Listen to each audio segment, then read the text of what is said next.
departments, just compiling our 7-8 decades of research work on the coal, steel, and power sectors, and also some stalwart from industry, Ministry of Power and Ministry of Coal, and also private industries. And there are several speakers. Like I will be covering some details on coal availability for coming decades on coal and power sector, steel and power. Prakash will be covering coal gasification technology. Uday Chattopadhyay will cover recent and advancement in coal cleaning and washing techniques. Dr. Manish will cover application in hot tank charging in coke making. Santi Gopal Sahu will cover co-combustion of coal and biomass. Pradut Maji will be covering coal gasification. He's from Adani, head coal gasification and petrochemicals. And Mr. Sasi Ranjan Singh is AGM from the SAM stage. And there will be panel discussion where Mr. Sandeep Singh, Mr. S.K. Sinha from Saurashtra Fuels, and present panel speakers Pradut Maji and Sasi Ranjan Singh will be there, and Dr. Piyush Srivastava from NTPC will also be joining there. Sir, this is a brief one, and we are very eager to listen your opening remarks on this event. Thank you, sir. Good afternoon to everybody. Thank you, Dr. Ashok Singh. All the delegates who are listening to us through web portal, and all the dignitaries who have agreed to give lecture or agreed to speak on this occasion of iConnect event of CSIR Simfer, as we are celebrating 75 years Azadi Ki Amrit Mahotsav, the Amrit Kal. Our today's topic, as mentioned, is about the coal, especially in the power and steel sector. In CSIR Simfer, we are very well known for mining and fuel research, specifically fuel research, where we are concentrating today for the energy sector. The power, one is the power requirement. The power, today's power generation is about 13 to 1350 terawatt hour of power generation. Roughly, if you take, it will be close to about 1 kilowatt hour of power per capita, and per capita, and we have 1.3 billion population, and to have a very ease of living, or to have a nice living, you require at least 4 to 5 kilowatt hour of per capita energy consumption that is required. And on that basis, we are still quite behind. If you say some of the developed country like USA and others would easily spend about 10 to 15 kilowatt hour per capita of energy. So this way, we need to actually jack up our production of power. Now, the source of power is primarily 60 to 70%. The installed capacity as well as the source comes from coal-fired thermal power plant. And coal is one of the source in India that exists and it will be there for a long period of time. So instead of importing gas or importing other fossil fuels like petroleum, gas, and other sources, natural gas or liquefied natural gas, I think use of coal is going to be very crucial for India in many sectors.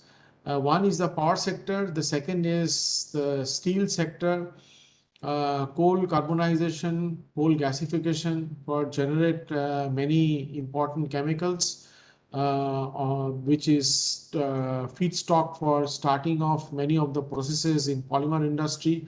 So if we have to bring down the exchequer or burden of our import, the gas and the petroleum or gasoline or crude, then the other source is coal. And towards this end, Simfer is really working hard to make the coal as a clean coal technologies. Today morning, we talked about it in our another iConnect event of CSI Simfer. It is very important, as you know, from COP26 Glasgow meeting, prior to that in Paris Protocol and Montreal, that all of us, all world leaders wants that the emission of carbon dioxide or decarbonization of the world is going to be very, very important. And everybody pledged that by 2050, or India pledged that by 2070, it will be totally, India will be totally decarbonized. And how we can do it? We should have a technology called carbon sequestration, conversion, and utilization. So this is the way even we use coal, and coal is in large quantity, as I said, in India. We can have a CCS technology along with our coal carbonization, coal gasification. Prior to that, of course, washing of coal is very, very important so that we bring down the ash and we have a good combustion. And Oxy Fuel Combustion is the other one, especially with the context of steel sector. We import about 50 million tons of coking coal from abroad because we do not have much deposits of coking coal in India that required. We are producing about 110 to 111 million tons of steel, and we would like to produce about 300 million ton by 2030. If it is not possible by 2030, but surely by 2035. And then we require a huge amount of coking coal. So we do have deposits of non-coking coal, but coking coal is less and we import. One of the way Simfer has seen that how this non-coking coal, the huge deposits that we have, that how it can be blended with the coking coal and probably used in blast furnace. So we have come up with our own technology, Indigenous, to develop stamp charging.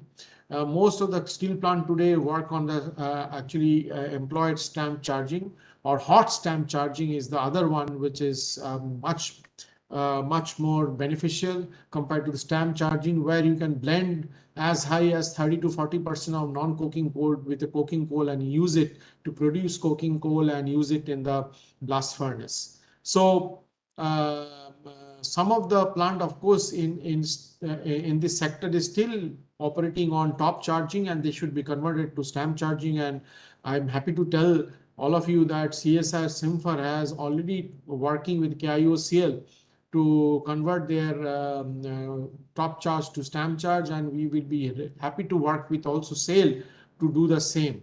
And we also then talk about the hot stamp charging. This is in the steel sector so that we can use non-coking coal, which is a huge requirement once we start producing 300 million tons of steel.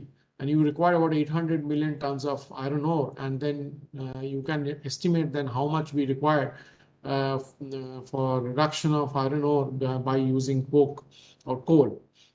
So with this introduction, and as I said, we are working on washing to reduce the ash content. We are washing on coal carbonization, coal combustion, coal gasification, and Oxy Fuel Combustion to have a cleaner emission. And not only that, we are also working on how to contain mercury, which is there, poisonous mercury, which is there in the emission, which comes out from the coal combustion. So we are all how to contain it. We are all working on it. We are working on CCUS technologies. We are working also on new ways to make renewable fuels like hydrogen from biomass, hydrogen from coal, which Simfer has taken a step to work in this direction, which is a futuristic source of energy, which will be there, of course, in India and whole world in coming years. So with this introduction, I hope I'm very happy that CSI Simfer scientists, Dr. Ashok Singh, Dr. Manish Kumar, and Dr. Sahu, Dr. Chavan, and many others are working in this area, have come together with the industry from NTPC's, Coal India, and others to have a iConnect event of CSIR, which is we are celebrating Azadi Ki Amrit Mahotsav in Amrit Kal, and I'm sure this program will be very beneficial to all of us, all those who are attending, and it will produce a path-breaking direction for future. Although coal, many people think is a dirty fuel, but we have a technology to make it much safer for our next generation or people, or next to next generation people who will be living in this earth. With this, I wish that it will be a grand success, and it will be. And I would request organizer to take this forward. Thank you.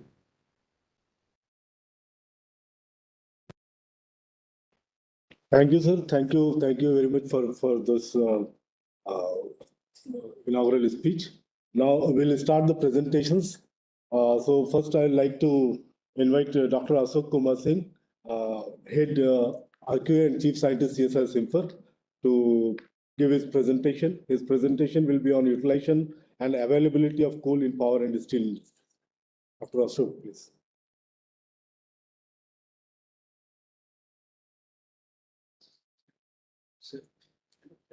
Not all of them.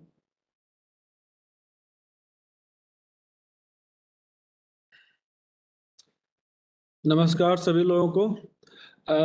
As already declared, this session we are going to discuss something about coal availability, its usage in power and steel sector. So my topic is very topical one: utilization and availability of coal in power and steel sectors. Next.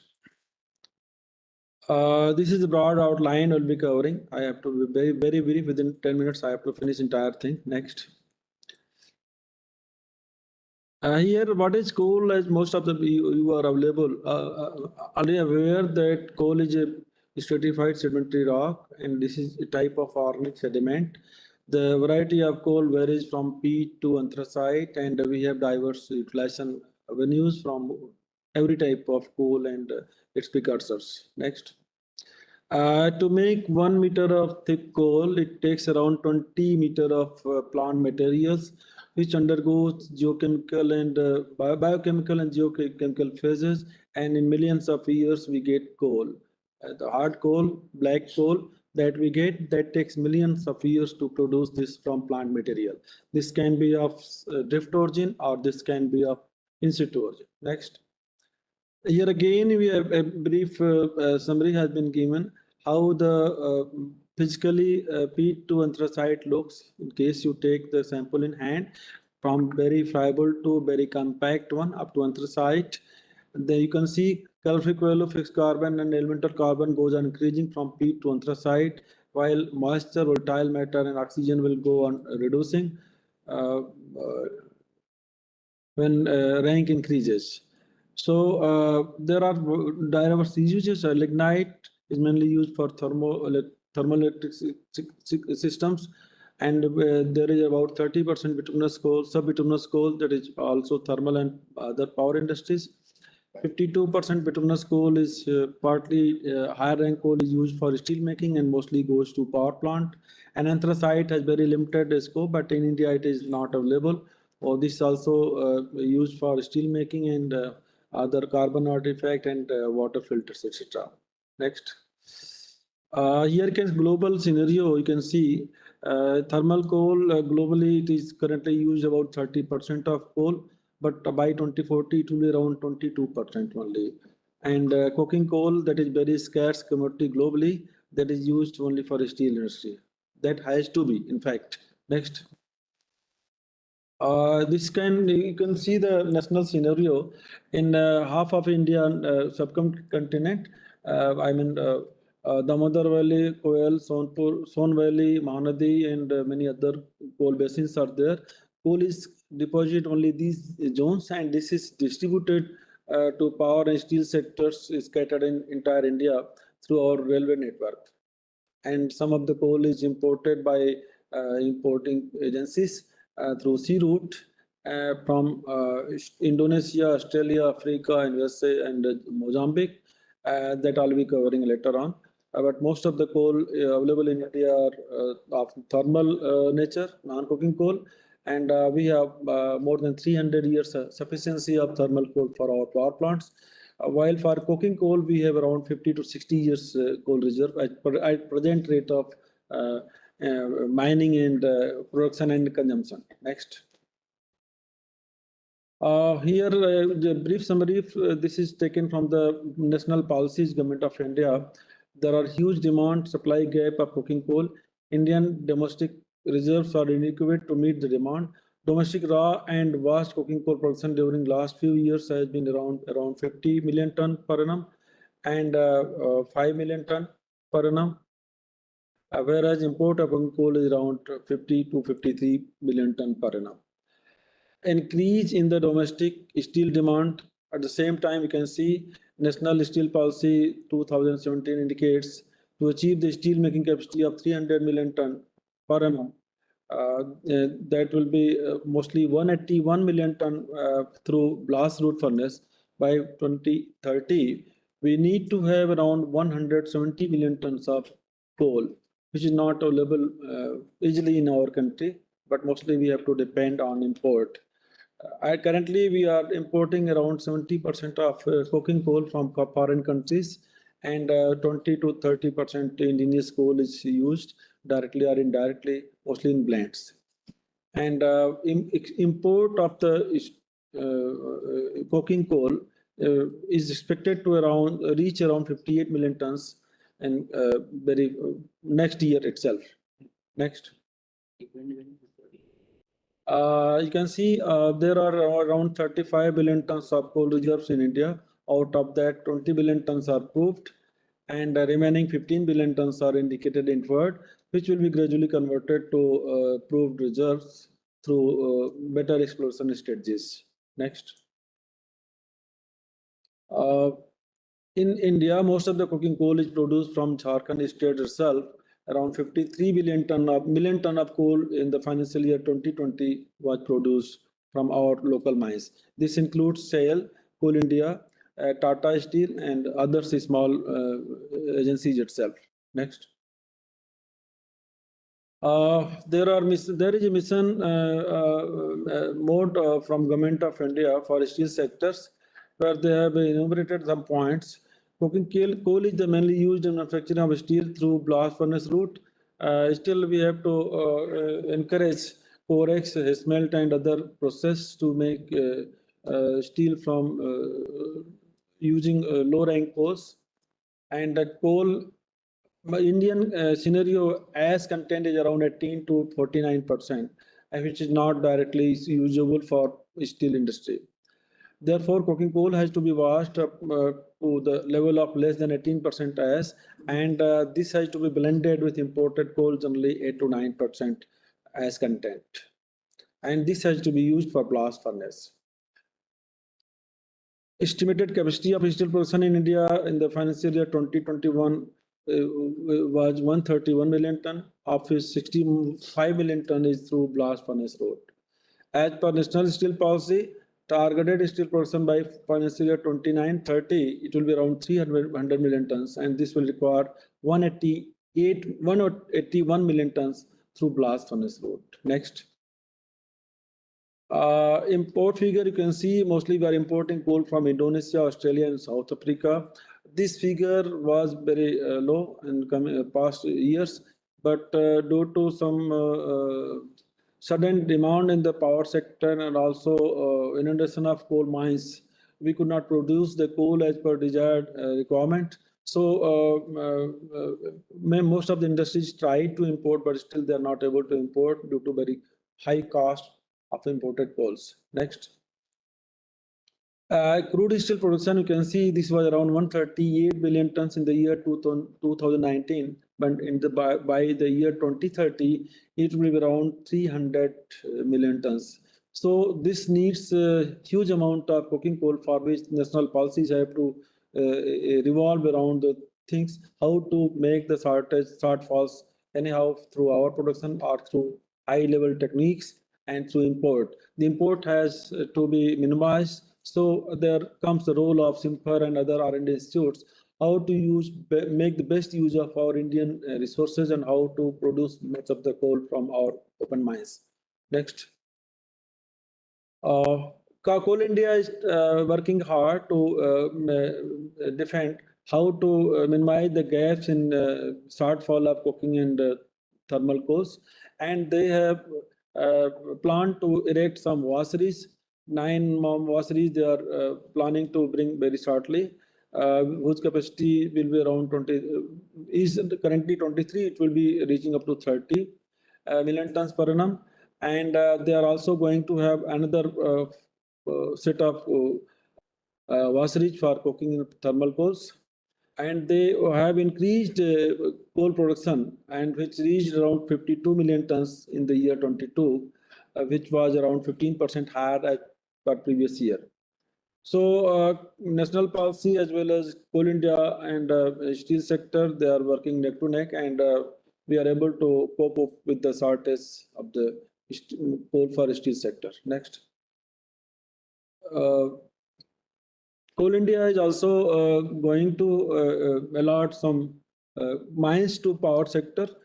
10 blocks they are auctioning and planning to add another 4 blocks for which GR is being prepared. That will be given to private sector to produce the coal for our Indian steel sector. Next. There are Dr. Manish will be covering this one, but I have just given indicative figure. There are where simple expertise is also there. In case you are using the coal for coke making without stem charging and with stem charging, there are 2 scenarios, scenario 1 and 2. So for blending of domestic coking coal at 18%, in case you don't use stem charging, you'll be using about 25%, while in case you use stem charging, this will be up to 35%.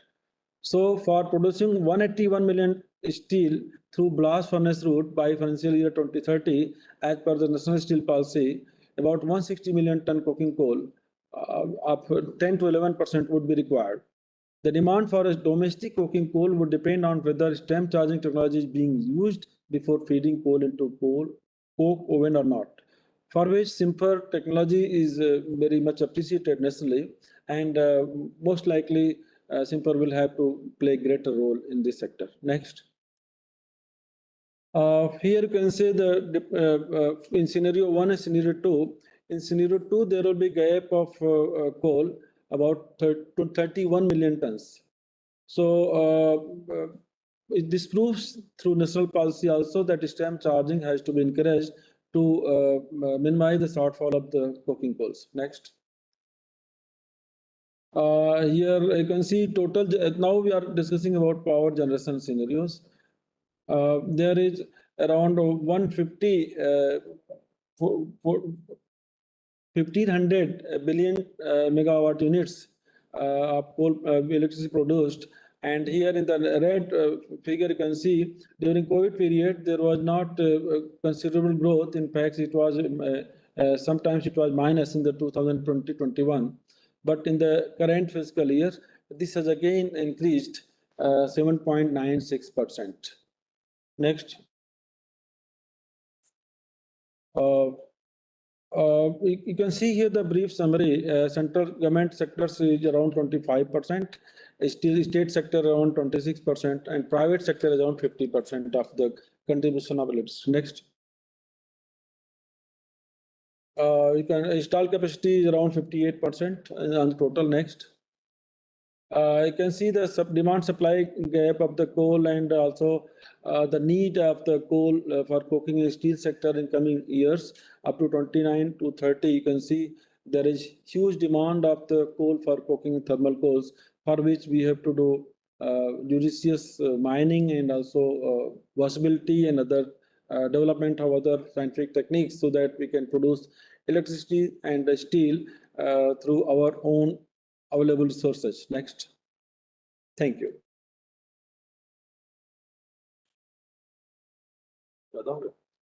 Thank you, Dr. Ashok. Now I will request Dr. Prakash Chavan to speak on, he will be speaking on coal gasification. He is heading coal gasification research group at CSR Simper. Dr. Prakash, please. Thank you, Manish.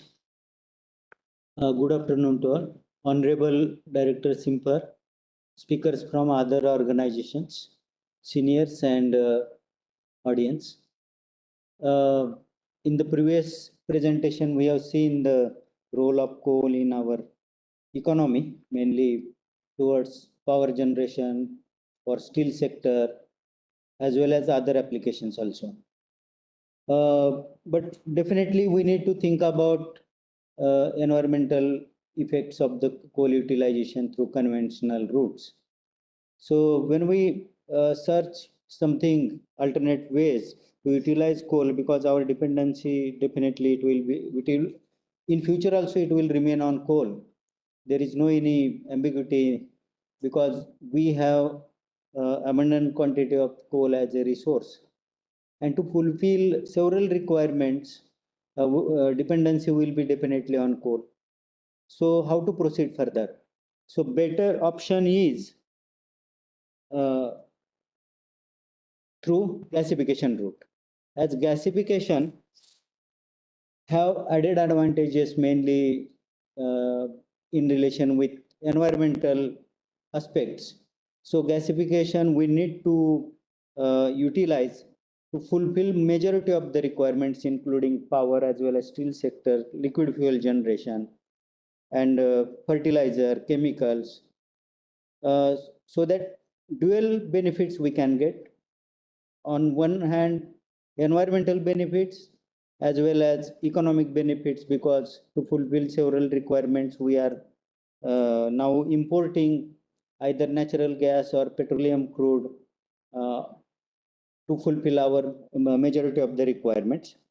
So when we talk about utilization of coal to fulfill all these requirements as an alternate route, uh, gasification technology definitely it is a proven, it is being utilized worldwide. Major in if we see the scenario, China is the big player in this particular sector. But when we see the Indian scenario, major aspect comes in picture is quality of the coal available in India. So we need main hurdle comes in relation with the characteristics or properties of the available coal and suitable gasifier. So in this direction, we need to think. Government of India has already taken up a big program, mission mode program, to find out the suitable gasifier to utilize Indian coal resource.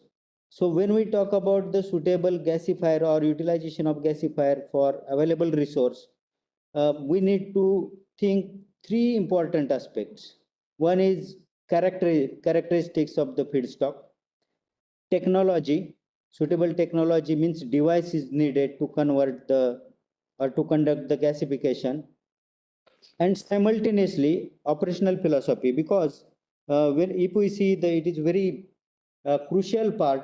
If we see the chemical industry or any food industry, polymer industry, in that case what happens generally, uniform feedstock is utilized. So whatever SOP is standardized for a particular process, one can utilize that SOP and operate the plant. But in case of mineral processing and complex phenomena like gasification, whenever there will be change in the characteristics of the feedstock, always there will be change in operational SOP, or we can say operational philosophy. Philosophy in the sense it is a SOP for specific feedstock.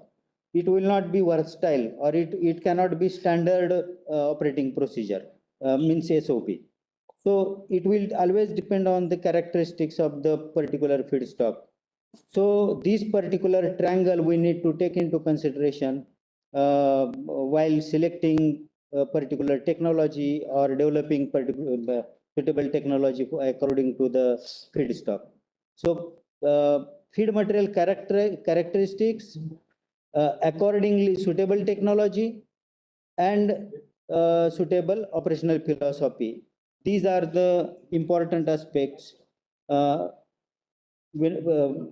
selecting or for developing the suitable technology. Now coming to the what type of characterization will be required for to understand the feedstock and how it will behave inside the gasifier, or particular gasifier, or what type of gasifier will be more suitable for these particular feedstock. Basically, definitely proximate ultimate analysis, CV, all those things will be required. But ash behavior, this particular aspect is very much important in all type of gasifiers. Then comes the reactivity part. Reactivity, naturally we can understand it depends on factors like surface properties, porosity, as well as maturity of the feedstock, or say coal. So understanding about reactivity and reactivity related characteristics is very much essential, as well as other some physical properties related to strength, as well as particle size, all those things. So set of all this characterization or characterization matrix is very much essential to take any decision related to selection of the gasifier, or operation of the gasifier, to handle the operational problems, everything related to the gasification. So considering these particular aspect, CSR Simper has done extensive program, conducted extensive program in this particular area, where coals identified mines from the 3 subsidiaries of India. We have characterized towards the gasification parameters, and on the basis of this particular characterization matrix, as well as geological scenario, we have suggested what should be the utilization pattern, utilization strategy for particular mine through gasification route.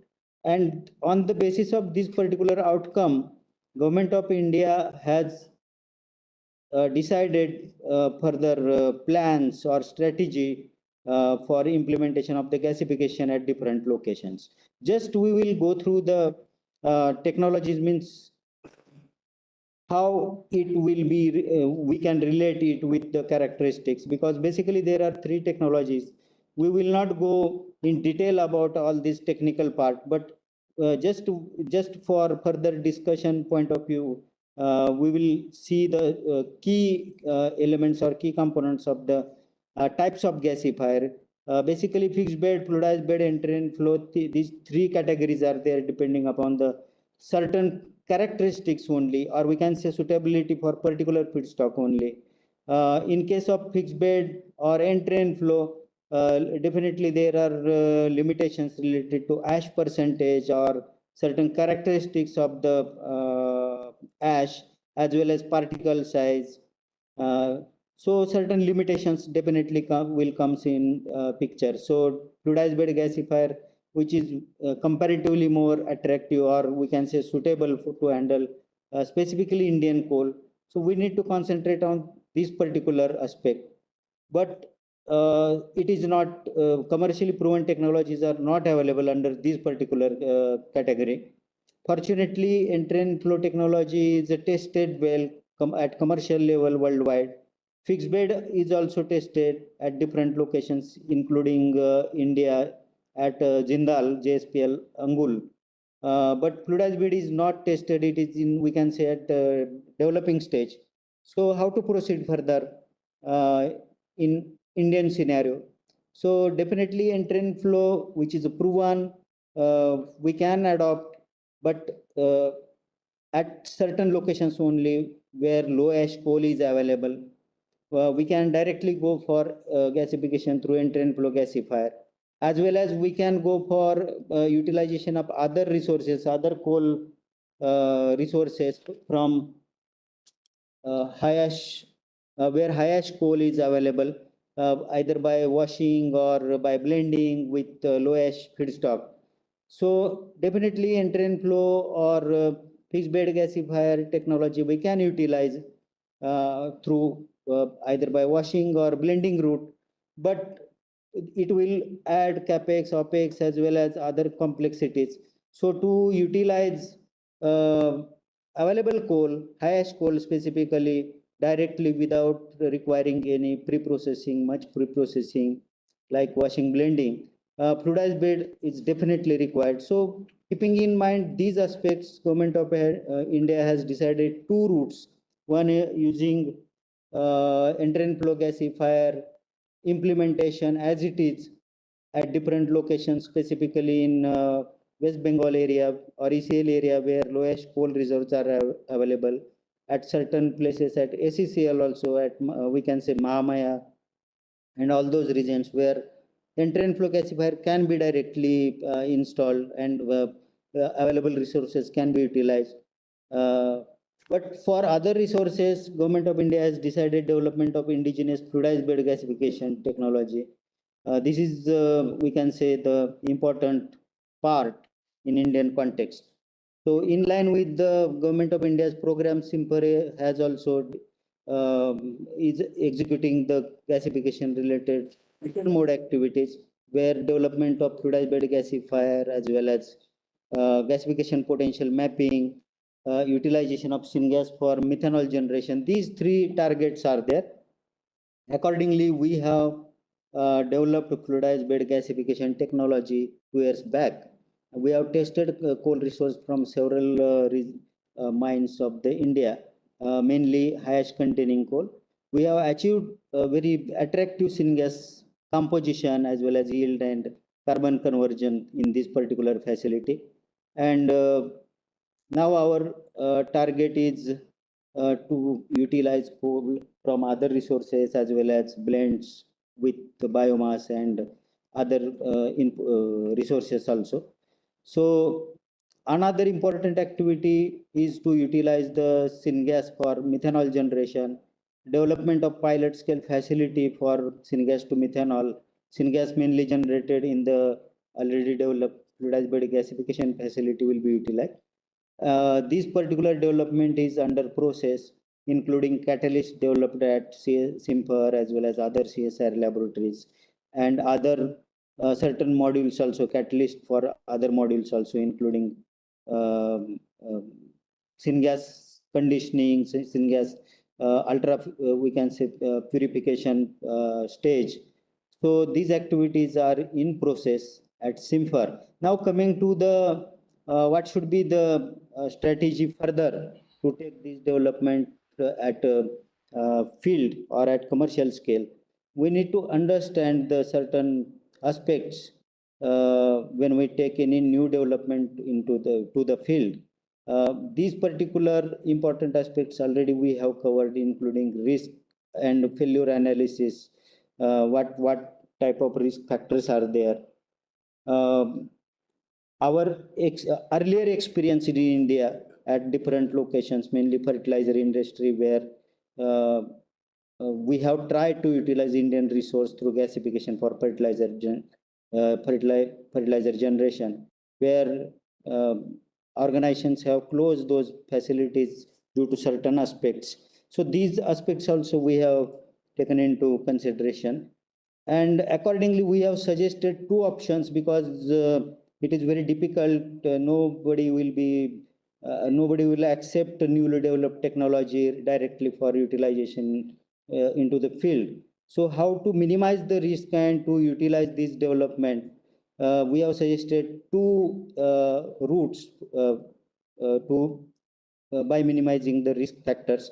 One is because we have several end application facilities, including say DRI or fertilizer plants or other where syngas presently people are using for either for methanol generation, even for fertilizer generation. But that particular syngas is basically from natural gas, either reforming of natural gas or from similar type of route. So we can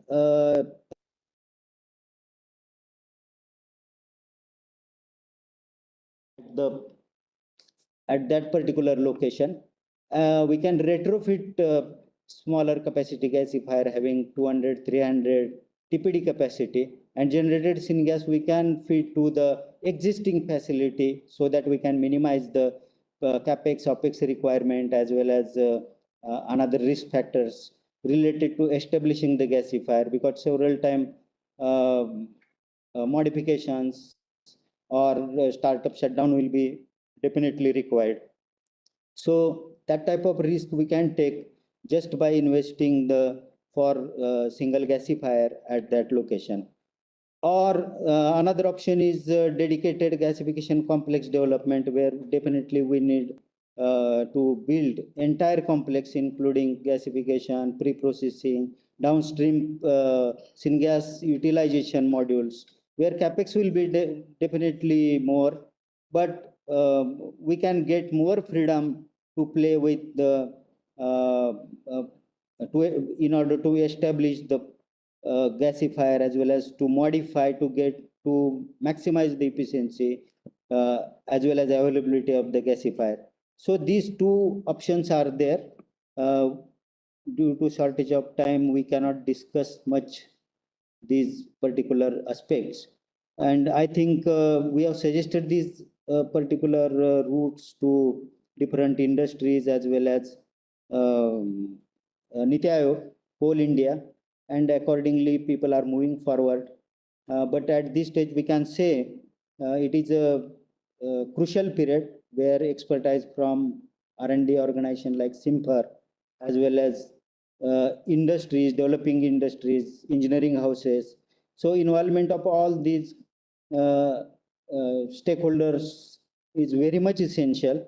Otherwise, again, we to avoid the issues arise during past while utilizing gasification for certain end product generation. To avoid those particular failures and issues, definitely systematic collaboration between all these sectors is very much essential, so that we can take forward this development to the field. With this statement, I'm thanking you, all the audience as well as organizer. Thank you. Thank you, Dr. Prakash, for highlighting the Indian requirement for coal gasification and available technologies for their limitations and solution in Indian scenario, vis-a-vis Government of India initiative for coal gasification and updating the CSR SIMPAR role in coal gasification. So the next speaker is Dr. Uday Shankar Chattopadhyay. He is heading coal preparation research group, and his topic is recent advancement in coal cleaning and washing.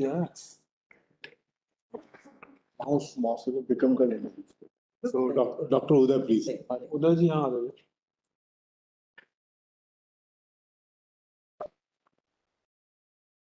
चाय में बोला है Arnold, बोला है.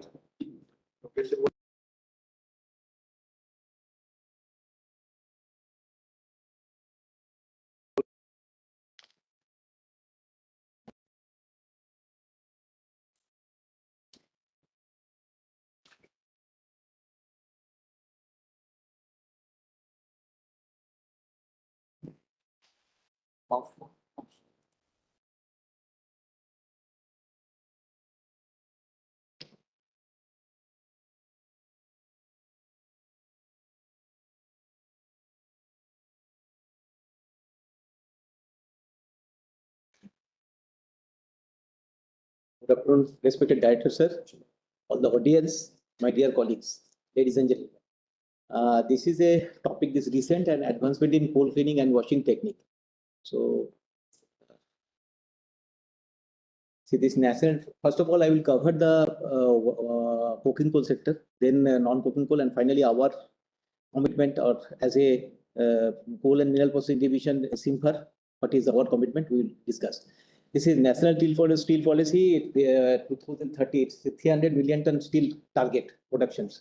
So it seeks increased consumption of steel by R&D facilities and steel research and technology missions, and ensure availability of raw material, iron ore, coking coal, and non-coking coal. So this is a simple projections. See, during 2021, it was around 139.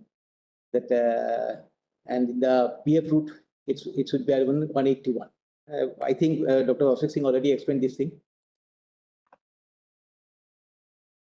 And for this raw material requirement is around, coking coal is 161 million ton. It's a huge mammoth amount. Okay. This challenges before the steel industries is a poor techno-economic performance. Then your main problem related to technological obsolescence in principal process, lack of timely technological interventions, and lack of dedicated technology for this waste heat or energies. The inferior quality of raw material input, like a high alumina and high alumina silica ratio in iron ore, and high acid coking and non-coking coal. These are the constraints. So because we will concentrate on this coking and non-coking coal sector, especially become as a coal and mineral processing group. The solutions, what we feel, is Indian coking coal reserves is not enough to meet this requirement for this huge amount of steel productions. Then we are depending much on imported coal. This international coking coal price is also fluctuating regularly. That is also a hindrance. So now our observations and our projection is to use this indigenous coking coal. That is the huge resource as a lower seam coal or NLW coal. So the way is twofold. One is by beneficial route. First of all, improving efficiency of existing beneficent plants, that is by CIL or SEL, and the utilization of coking coal fines more efficiently to prevent losses. Such modifications can be carried out in existing beneficent plants.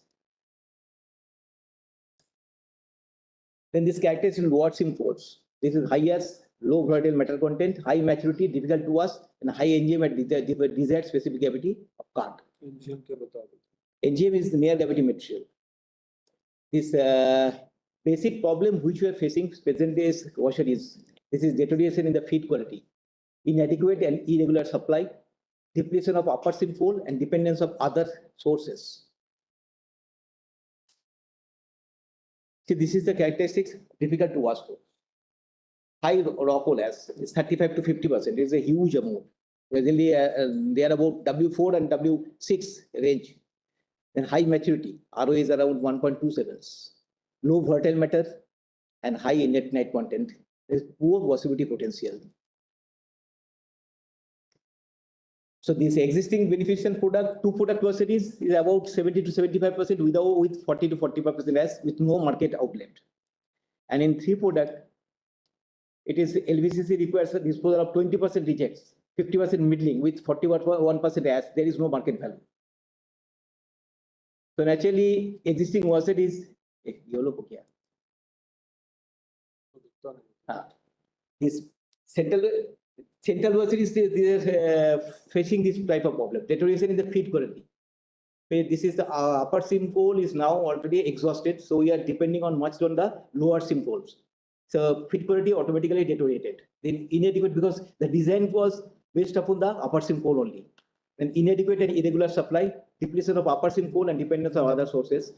So our main observation, what we are observing as a coal and mineral processing research group, desealing of whole coal, cast at a suitable top size in wet jigs, desealing of plus 13 millimeter means if we differentiate the coal into plus 13 and minus 13, this plus 13 should descend. Then heavy medium separation of the coarser fractions by bath or cyclone or larpodems. Then fine coal beneficiation, a combination of spiral reflex classifier or high frequency screens and flotations either conventional or column depending upon the characteristics of the coal fines. Then augmenting what is the raw material value optimizations. This is washing of lower seam or NLW coals of Choria and West Bokaro coal. This is a huge resource for steel plant users. Beneficiation of the coking coal fines lying at various washeries. Then recovery of additional cleans from middlings of existing washeries. And washing of non-coking coal suitable for pulverized coal injection. This is a very good area for pulverized coal injections because in ACL area we have a lot of low as non-coking coal resource which we can beneficiate further down to 10% as level. And we have achieved this in our division. And this can be a very good substitutes for pulverized coal injections. Then desealing advantages. Why we are going for desealing? So it's a lower capacity and power of crushing circuits and less maintenance of crushers. These are the two main advantages. Along with this, desealing cleans is more favorable homogenization property of raw coal, decreased wear of concentrating machines, and more favorable utilization of preparation capacity. And desealing rejects is also relief to the railway network and can be utilized as a minefield. In facility creations, what we are suggesting to the existing washeries, this incorporation blending in the washery operating with multiple feed sources with different washability characteristics. and capacity enhancement of the fine coal circuit with quantitative improvement in the product with a corresponding increase in the clean coal yield. Now, efficient utilization of coking coal fines. This is another area. It's a huge amount of coking coal fines are regularly blended nearby washery, lagoons, or ponds, and it is totally consumed by the local industry people. Industry people means local domestic industries mainly, not for huge industries. What is क्या हो रहा है sir? क्या आ जा रहा है? Decline करो. Automatic software sir. Majority of the coking coal existing washeries are CIL are very old. They are basically designed to washing grade. The percentage of 28%. Washing units installed in the washeries are very old. The rejects are being mixed in with the middling and dispatched to the power plants. Extensive studies are required to.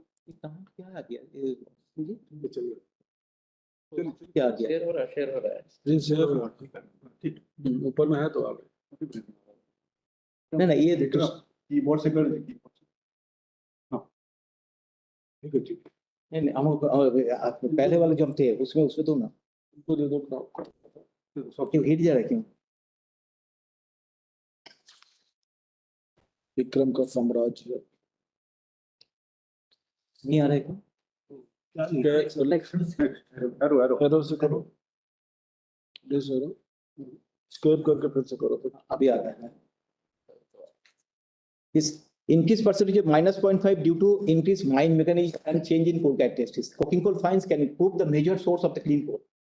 This currently spirals are being used in Chasnala washery to upgrade fines, but spirals unable to benefit the ultra fine. This is a major area. Ultra fines regularly we are losing lot of very good vitnate enriched coking material through ultra fines percentage.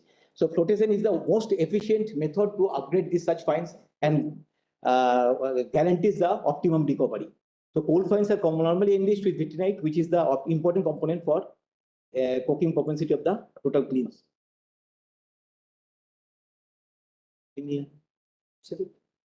Right. left. Then we are covering this non-coking coal. This is a heterogeneity in quality of the feed coal plays one of the major role in dropping out the efficiency level of a well-designed plant. See, for non-coking sectors, resource quality assessment and efficient mine plan is essential, and development of process technology for quality improvement on beneficiation and blending. Here, basically, we are for non-coking sectors. The beneficiation schemes are of threefold. The dry beneficiation, separation of some stones or cells based on the defined breakage potentials. Ash reduction is around 3 to 4%. It is because coal washing department is well equipped with a huge rotary breaker. There itself we can destone the entire feed coal before entering to the washery, and we can easily reduce the ash content by 3 to 4%. It's a clean generation more than 90%, but moisture recovery of the iron coal is nil. But crushing, screening, and coarse coal cleaning, the coarse coal 13 to 30 millimeters size washed and mixed with unwashed fines. This is another process. So here the ash reduction is less than 10%, and recovery is around 70 to 90%. And crushing, screening, and total cleaning, that is the coarser fraction washed and at optimum washery or optimum efficiency level for fine coal by spiral and dewatering. That is the ash reduction more than 10% and recovery is less than 60%. So scheme 1 has limitations in reducing the ash content of high ash coal.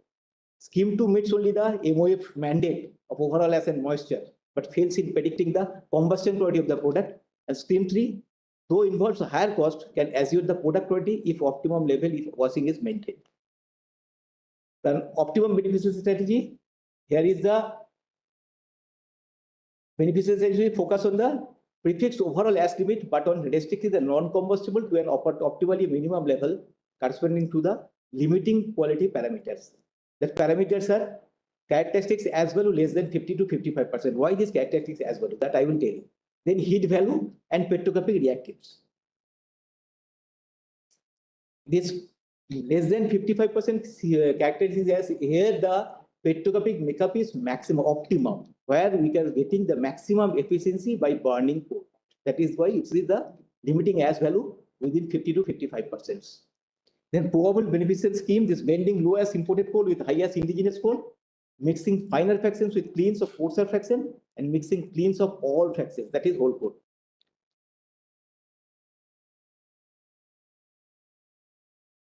Present status of beneficial non-coking coal in defined washeries. Piparua washery, CCL. Then your Bina is a desaling jig is there, a ROM jig is there. Then Dipka, PACS in Korba, and Giddi, Dugda, and Kargali. Parameters is ash level only. It's 34% ash level, limiting ash levels. It is based upon the mandate fixed by MOF, Government of India. Why we are benefiting thermal coal? To reduce mineral matter content, to minimize abrasive material, to improve combustion qualities. Does this 34%, as this is a question, very good question. The MOF mandate always assured the desired combustible qualities. Answer is ash limit depends on specific combustion qualities. Here, washing a coal at a cut density determined from characteristics as that is 50 to 55%. That is the optimum value for the maximum burning efficiency. Minimize the non-combustibles having ash values beyond this limit. And benefiting this whole coal, particularly where crushing to finer sizes does not help in liberations, and washing a coal at a specific gravity determined from the limiting ash value 50 to 55%. This will minimize the presence of non-combustibles and reduce the hazardous emissions per kilowatt hour electricity generation. That's why this non-coking should be washed, non-coking coal should be washed before entering to the thermal power stations. That is our optimum observations in a coal washing department. And here I am just briefing the basic work and the facilities available with coal and mineral beneficent department. Here, this full-scale washability data were generated by using coal from defined mines. Means if it is a captive mines or well-defined mines by CIL or any other subsidiaries or any private operators. Then washability data of large borehole pores were also generated for the virgin coal seams or new coal blocks to predict the cleaning potentiality of the particular coal, and here is optimal utilizations. In characterization data to meet the specific requirements for metallurgical purpose, power, sponge iron, and cement industries, and combination data with respect to selective drop breakage, media subsystems are also generated to study the liberation characteristics. The data generated in terms of recovery, as contains specifically of the amount of near gravity material, size fractions need to be treated, and generations of buildings and rejection. Then simple degree comfort is equipped with 40 ton per hour coal washing pilot plant. This post coal it is segmented in two parts. One is post coal washing pilot plant, another one is fine coal washing treatment pilot plant. Post coal is installed in 1959 with equipped with bomb jig and heavy medium drum, each having the capacity 20 ton per hour, fully equipped with transfer units, screens, crushers, PL controlled instruments to operate the plant in 8 different circuits. And fine coal treatment is a modern fine coal treatment plant comprising of the following. This closed circuit secondary crushing house achieve the product size of 13, 6 or 3 millimeter, size classification circuit equipped with 3 millimeter and 0.5 meter wedge wire screens with provisions of controlled spray water. 200 millimeter HM cyclone unit complete with sump pump seat bend and gear screens, and spiral 1 meter dia circuit with provision of size classification, and a battery of flotation cells with dewatering devices. So output is testing of defined coking and non-coking coal for the coalfields of India, preparation of feasibility report of almost all existing coking coal washeries, design, development and adaptation of technology like flotations 5 to 10 TPH, oil agglomeration and oil flotation, bulk washing of coal for downstream testing, washing of LVG coal, of Jhoria coalfield, and design and development of 1 million ton per annum demo washeries for NLW coals of GSF, and washing of non-coking coal to meet the requirement of power, sponge, iron and cement industries. So technology richness and marketability. Technological richness is in terms of the washers to be used, flow scheme to be adopted. Benefits of coking and non-coking coals are available. And partnership to provide a complete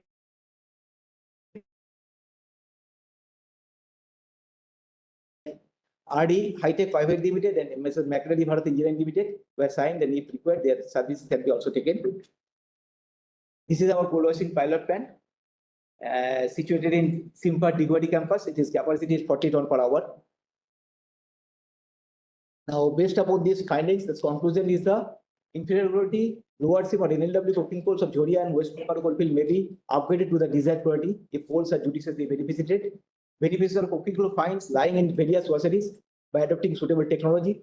Recovery of additional cleans from meddling generated at various washeries. Utilization of non-coking coal resources for PCI injection and washing of non-coking coal for optimum heat recovery and reducing the greenhouse gas emissions. Thank you. Thank you, Dr. Uday, for updating with the challenging in the steel industry with in coal washing and its problem and solutions.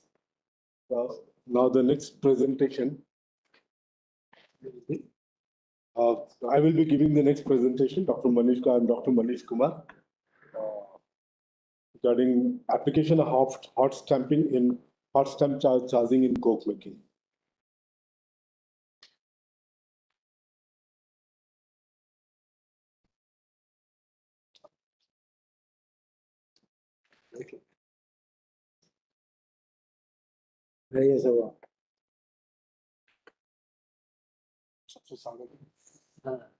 आपका बहुत अच्छा किया तो मैंने पूरे exam को छोड़ देना पड़ा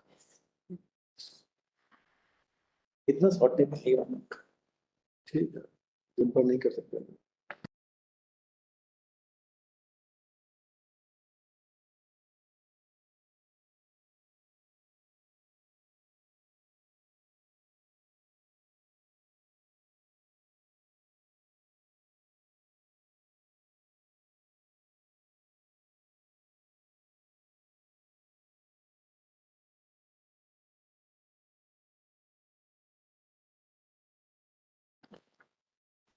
So my topic is hot stamping of coal for efficient utilization of indigenous coking coal resources.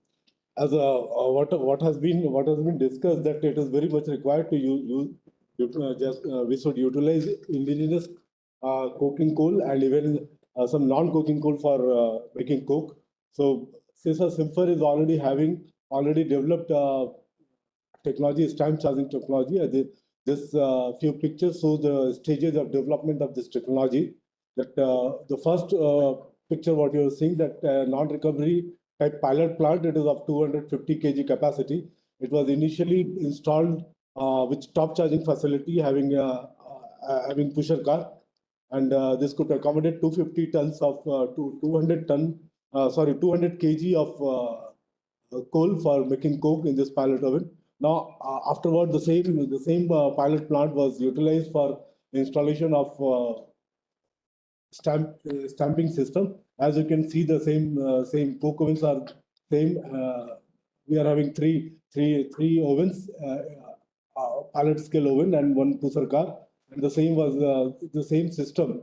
Our stamping system was retrofitted, and as you can see, this is the stamping system, the coal compacting system, in which we can make a cake of 250 kg of coal charge, and the earlier oven, which could accommodate only 200 kg of coal in top charging system, now it can accommodate 250 kg of coal after stamping, after making a cake of that coal.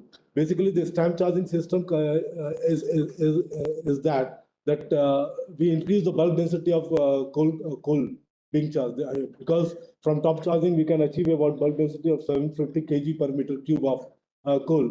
By stamp charging, we can go up to 1.15 tons per meter cube of coal.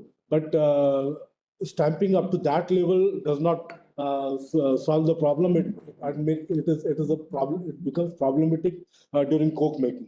So we normally stick to 1.05 to 1.1 tons tons per meter cube of coal. So this is the steps towards evaluation of technology of coke making. I will not go into detail because it is showing the top charging and then the stamp charging. So a stamp charging system consists of coal tower, quenching tower, charging car, stamp charging composting car, stamped coal cake, gravity charged coal and pusher car.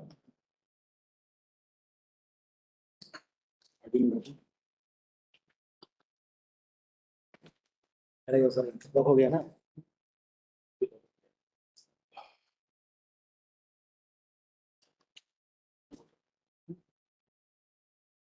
अभी disturb नहीं कर सकते, अभी चल रहा है। So objective, ठीक है।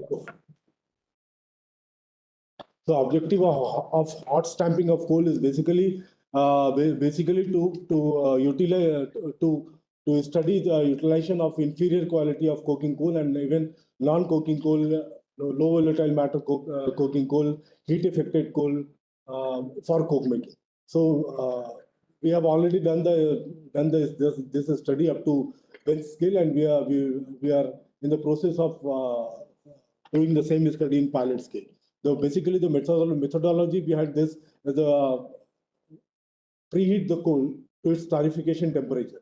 If we are using let's say some 50% of prime coking coal and other 50% of other inferior coal, non-coking coal, or heat affected coal, then we have to preheat the total coal mass up to some 450 degrees centigrade, and then it will be the whole heated coal mass will be compacted in a stamping system, and then hot coke mass will be pushed inside the coke oven battery, and then coke will be prepared.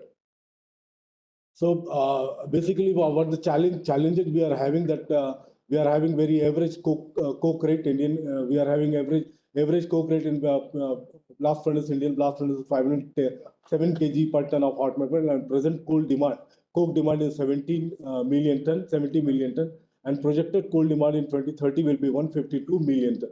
So for achieving this coal demand for steel making, we have to utilize indigenous non-coking coal and even inferior coking coal is available for making coke, because currently we are importing about 80% of the coking coal which are being utilized for coke making. So basically, this picture shows what is hot stamping. We are taking coal and then preheating the coal up to its plastic level, and then hot stamping. That's why we call it hot stamping, and then coke making. So advantage of hot stamping is the less coal specific. We can utilize even inferior coal, better coke quality, more heat efficiency, less coking time, because already it has been preheated up to 450 or 500 centigrade, and it increases productivity in coke making, and it is a lower greenhouse emission. So we have selected some 6 coals for the studying this hot stamp charging of coal. Out of this, you can say that reflectance RO value of coal varies from 0.9, 0.75 to even 0.36 to 1.39 and 1.56. So we have utilized these coals for making for blending or making coke at bench scale level, and as you can see, the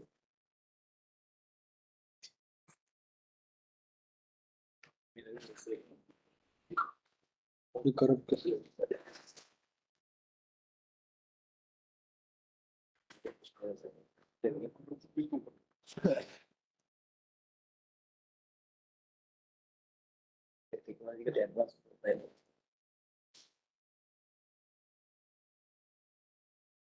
So we have tested individual coal in top charging, stamp charging, and hot stamping system.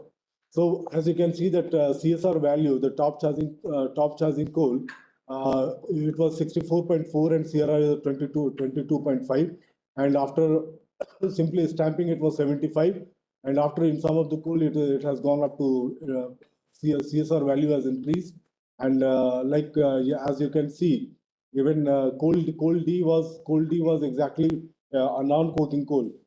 As you can see that coal E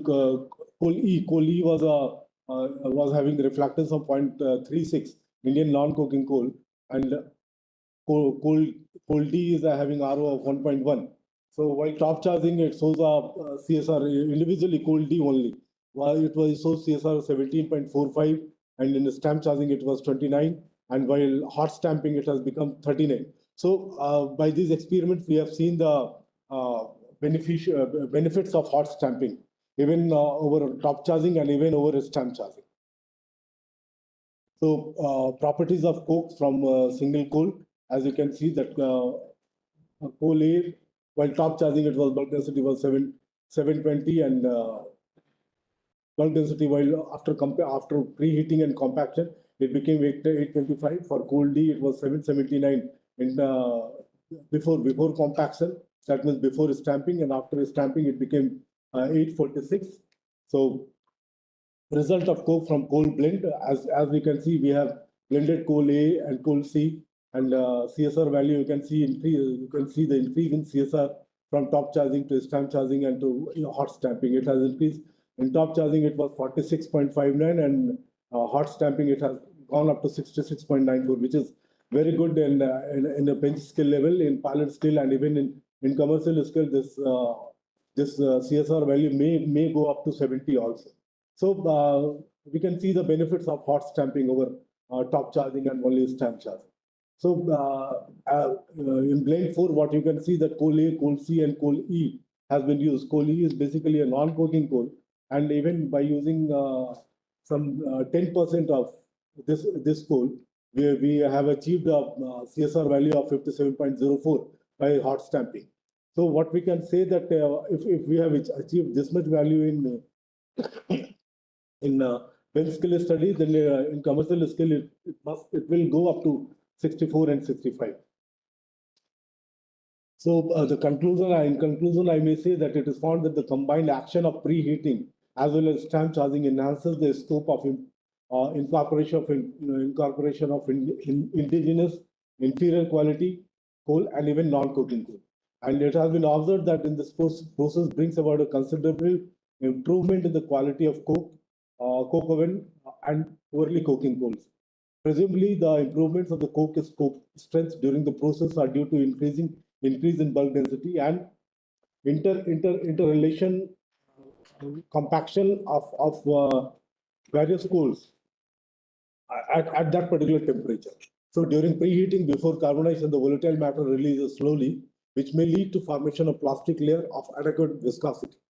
So these are the conclusion of the study, and we are in future prospects, we are going to extend this bench scale study to pilot scale study, and we are in contact with many industries, many coke making units, and even steel industry to provide their coke oven, and even we may try at our upcoming coke oven at Kudurmukh Iron Ore Coke Company, Iron Company, to implement this hot stamping technique.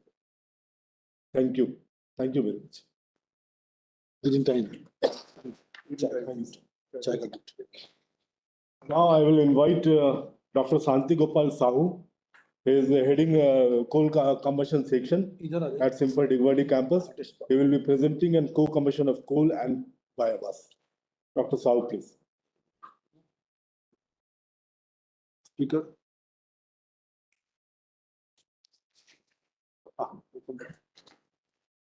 Good afternoon, everybody. My topic is co-combustion of coal and biomass. In general,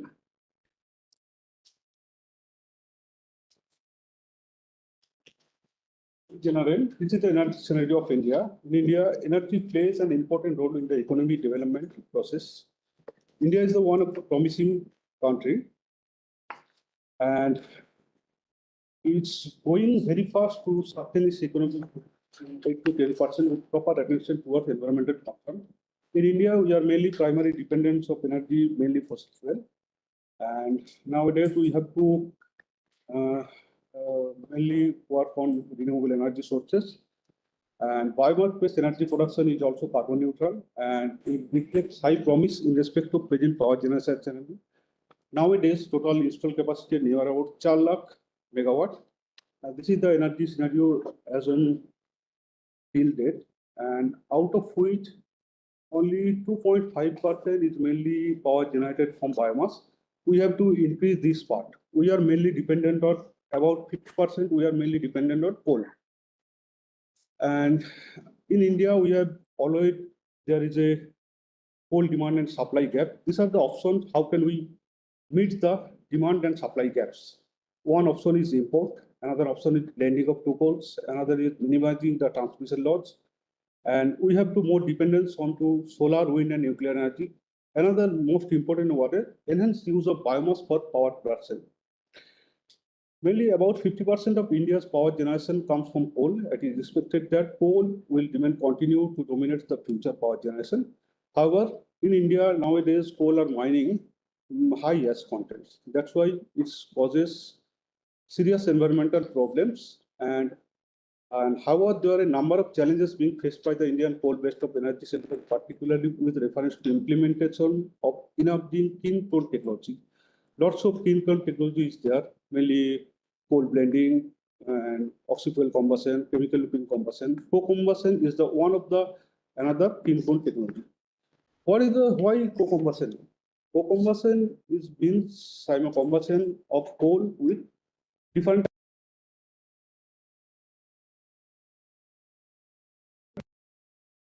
in-depth studies is required because in coal and biomass, there is a lots of variation in their properties. That's why before implementation of flow conversion technology in the actual power plant boiler, we have to study basic preliminary studies. Lots of studies, mineralogy, combustion characteristics, we have to study. In CSR, CIMFAR, I will discuss, we have different facilities. We can study different combustion behavior of different coal biomass blend, basically binary blends. We can give a solution to the industry. And previously, we are worked out different types of coal and biomass blends, both raw and partially pyrolyzed. We can use both raw biomass and partially pyrolyzed biomass. In case of raw biomass, volatile matter content is much more than about 60 to 70% volatile matter is present in the raw biomass. That's why if we use partially pyrolyzed biomass, then we have to decrease the volatile matter with respect to coal. And there is another important area, the grindability of the biomass char. Grindability is minimum. And another important thing is that when we pyrolyze the biomass, then it GCV, gross calorific value, increase. That's why biomass utilization of biomass char is more easy than the raw biomass. These are some advantages of the co-combustion technique: reduction of GHG emission, increased use of local biomass resources, conversion of biomass and waste fuel with high efficiency under controlled environmental conditions, less complicated and potentially economically advantageous. And if we use biomass with coal, its possible synergistic effect can be utilized. These are some disadvantages of co-combustion. Some cost of additional equipment is required, or for some cost is involved from pre-treatment of biomass. And some negative synergistic may be there. And we have in India lots of studies required actual utilization of biomass in actual power plant. Biomass is an attractive renewable energy source because it is carbon neutral and it can replace some amount of fossil fuel. And utilization of biomass is most cost effective because it distributed over the Earth's surface. It provides us opportunity to move energy self-sufficient and helps to reduce the climate change. It helps farmers and foresters better manage the waste materials, providing rural job opportunities and stimulating new economic opportunities. Biomass fuel having much volatile matter content and may find their possible utilization in co-firing with low volatile coal. These are the challenges in Indian context. All over the globe, there is an increasing trend of co-firing coal and biomass with co-combustion of coal and biomass in boiler designed for PF combustion. It actually motivations to reduce CO2 emission and strengthen the foundation of sustainability for co-combustion. In Indian purposely limited studies have been carried out with such co-combustion techniques. That's why in-depth investigation is required in respect of characteristics of biomass, resultant efficiency, nature of flash generated, corrosion and erosion behavior, slagging and fouling effect, and maximizing the proportion of biomass in the blends. These are the major technical challenges. Mainly, we have to see the combustion performance of coal biomass blends, changes in kinetics. What are the changes in the kinetics of combustion of coal and combustion of biomass? What is the resultant effect when we add different biomass with non-coking coal? Selection of ideal proportion of coal biomass blends for all possible combination. Possible operation constant when biomass used in blending with coal, mainly crushing. Another thing, ash deposition behavior, fuel preparation, storage, pollutant formation, corrosion, erosion, and we have to utilize the generated gas. In Indian context, there are lots of biomass is there: sawdust, rice husk, corn cob, coconut coir. we can use this type of biomass by blending with coal to generate the power. Co-combustion of biomass with coal may also an option to provide decentralized power generation policy for economic growth of the rural sector. And moreover, in this fact, we can save some amount of precious fossil fuel, and we can use medium coking coal to medium volatile coking coal with the help of biomass. These are the important benefits of utilization of biomass: mainly distributed generation, suitable for rural areas, ability to small kilowatt generation, near about 2 megawatts, we can generate 2 kilowatt. This is carbon neutral, biomass is carbon neutral and environment friendly. And this integrated with the societal development of all sphere, economic, health, and education. In CSR SIMFAB, we have different test facilities upon main is lab scale thermogravimetric analysis.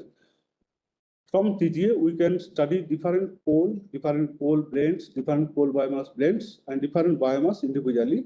We can determine the rate of workflows with respect to time or temperature, and different combustion parameter like DTG peak temperature, rate max, DSC peak temperature, and initial temperature, burnout temperature, we can determine from TGA, and we can give the industry to some amount of support to utilization of biomass.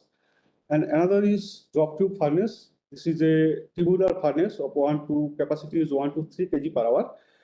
This is a top charging furnace, and total length of the furnace is 2.5 meter and diameter is 100 millimeter.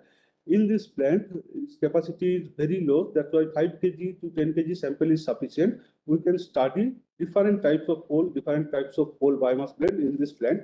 And previously we have studied different types of coal biomass blend, and we observe that in case of coal raw biomass blend and comparison with coal biomass char blend, coal biomass char blends give better advantages with respect to raw biomass. We have another test facility, drop tube furnace facility and fuel evaluation test facility of 40 to 80 kg per hour. This is the three facility we have used for determination the different combustion efficiency of different coal biomass blends, and we give the solutions to different power industry, mainly different power industry, before utilization the biomass in their actual power plant boiler. Different types of biomass we can study it, we can add different proportion, we give the solutions to the different industry. And now in India, there is a national mission is formed. In UK, there is a mandatory to utilization of 20% of biomass, mandatory. But nowadays in India, national mission is prepared for utilization of biomass, and our objective to utilize more amount of biomass in India power plant boiler, existing power plant boiler. Thank you. कोई question सुनिए ना? Thank you.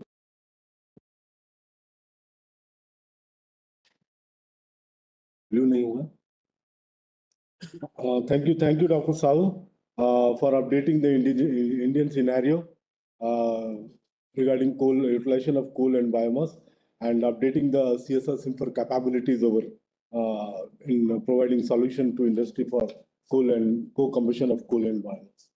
Now, next speaker is Mr. Pradyut Maji. He is heading coal gasification and petrochemicals in Adani Enterprises Limited. He has a lot of new projects in his credentials, and his his presentation will be based on coal gasification technology.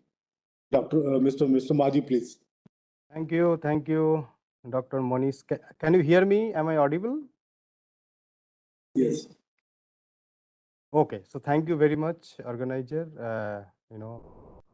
dignitary speakers, and ladies and gentlemen. Thank you for giving us the opportunity to present, on coal gasification opportunity for India at this, August gathering. So I will share my presentation. In case this is visible, just let me know.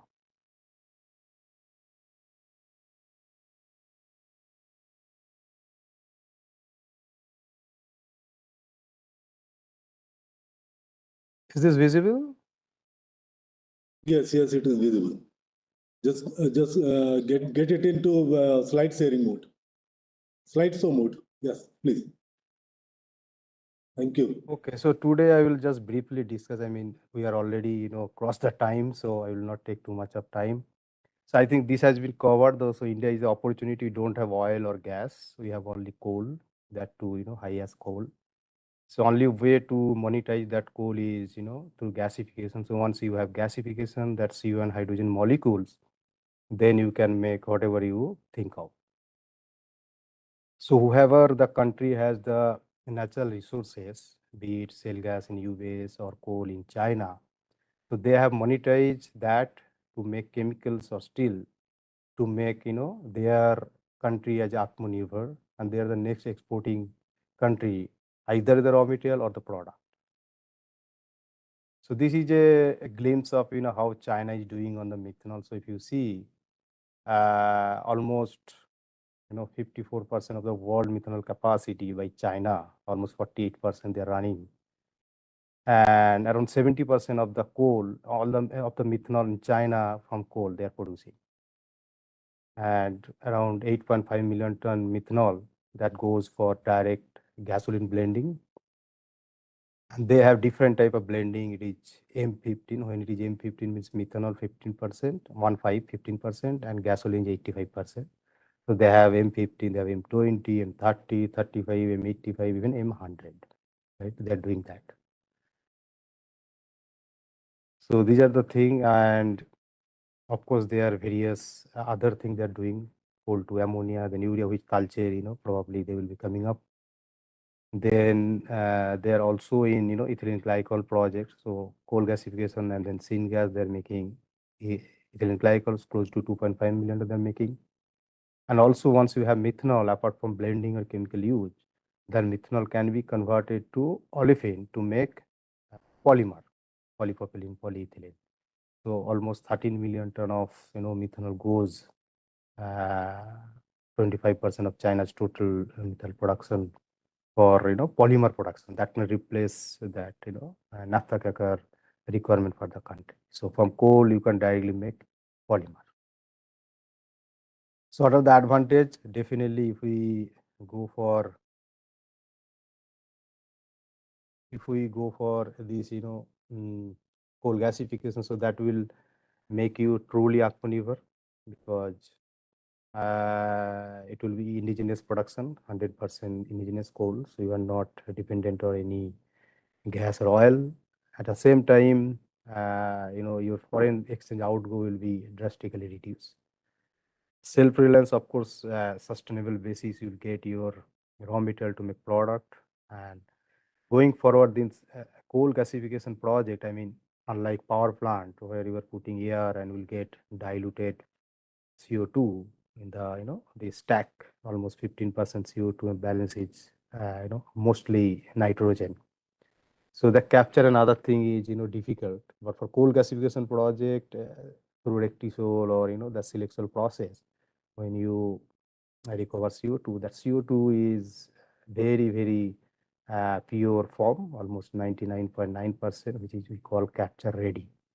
So going forward, there is a chance to make it carbon neutral without, any substantial cost for CO2 recovery. So that opportunity is there in coal gasification.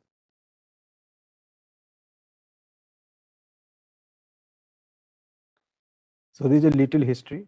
I mean, September 2018, Government of India announced this Talcher fertilizer plant, and that will be expected commission by 2023-24, August 2019. So Department of Science and Technology and Government allows 100% FDI. September 2019, Coal India announces, 3 coal gasification project, coal to methanol mine end. Then May 20, MOC announces to, incentivize gasification and liquefaction through kind of revenue sharing, commercial auctioning of coal block. August 20, GOI forms steering committee under Niti Aayog to look into coal gasification project. And then September 20, India aims to have 100 million ton of coal gasification by 2030, and which will be almost 4 lakh crore investment. It's a huge opportunity. And then September 21, MOC constitute task force and expert committee to prepare roadmap for coal-based hydrogen production. So these are the history of this. and then 100 million ton, coal by 2030. So these are the things what we can do. I mean, the steering committee already formed by Dr. V.K. Saraswat. CIL has been planned to set up at least 3 gasification plant beside Dankuni, which is under built on operated basis. So they're thinking there are other projects going on, on SNG, coal to SNG also. So what are the challenges? I mean, coal related, definitely, as I said at the beginning, we have enough coal, but only the problem is the high ash. But for high ash, there are a lot of solution available. Either you benefice it, make it good quality and put it to gasifier, or there are gasifier available which can take, high ash coal. And then environment related, I mean, you need, of course, some kind of treatment so that, no tar or benzene or other thing goes into the water body. Technology related, so there are this Jindal one Lorgi that is more or less stable right now, so they are operating in good shape. The Talcher one will be coming up in 1 or 1.5 years from now, so that will give the confidence of investor that that high temperature gasifier or low temperature gasifier like Jindal, which technology to choose. But there is a technology available, but only the thing is that provenness on Indian highest coal on high temperature gasifier still a reference plant is not available. So that's the thing. So suggested initiative, I mean, dedicated closed coal mines that is government is talking about, that will give better quality, consistent and sustained supply of coal gasification project. Viability gap funding, I mean, since this is unconventional process, right? So you need a lot of investment in the ASU, then gasification, recovery, all those. So some kind of viability gap that will encourage investment for mega scale project. And of course, some kind of exemption on these green cess duties for the feedstock, which is called clean carbon cess. The national policy on coal gasification liquefaction should be urgently formulated, and that can give the boost for faster implementation of coal gasification project in India. Though Government of India announced this blending of methanol M15 or MD95, but still DME, blending of DME with LPG and other things, the string pin. So that should be make sure that that will be in place, so that people will be encouraged to blend. It can be start with some kind of imported methanol, and then once the ecosystem is there, engines are in place, infrastructure are there, then this coal to methanol can be replaced with this imported methanol, and that can run the vehicle. And then after 15-20 years or 25-30 years, when this green methanol will come into the picture, then that green methanol slowly can take over this green methanol. I think this is the process. I think already some of the speakers, they have already briefed, so I don't want to go. These are the different type of gasifier, right? And 10 bed, fluoride bed. This I don't want to go into the detail. I think basically what we are trying to say here is, let's say for fixed bed gasifier, which is basically Lorgi in Jindal. So that operates around less than 35% as, and the size of the coal is 5 to 50 mm. So below 5 mm, it will not be gasified in the gasifier. That's a limitation. So below 5 mm, it should go for other use like process boiler or anywhere. Whereas intent bed, there are other disadvantages because that operates at very high temperature, as melting temperature. So there is an energy penalty on that, both on the carbon side, coal side, feedstock, and also ASU side, because the more carbon burning means more oxygen required. So both the technology are merit and demerits, but bottom line is that both the technology operates on high temperature, high as Indian coal. So that's the bottom line. So technology is there. This is a comparison. I mean, some of the speaker has already said. So there's a possibility gasification. So once you have syngas, so you can have CO based downstream like acetic acid or other thing. Then you have methanol. Then, as I said, methanol to polyethylene, methylene vinyl acetate, or formaldehyde, DME, right? Propylene. You have propylene, then propylene based derivative, lot of polypropylene, phenol, acrylic acid, oxo, nitrile, you can have MMA, PMMA, you can have HAM. And of course, you have hydrogen, say directly you can give it to refinery, or people are talking about DRI, right?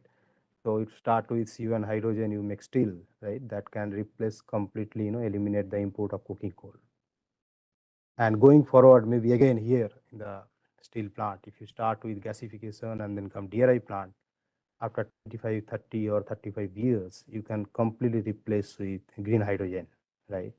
But for blast furnace, you have to depend on coking coal only, cannot replace with green hydrogen.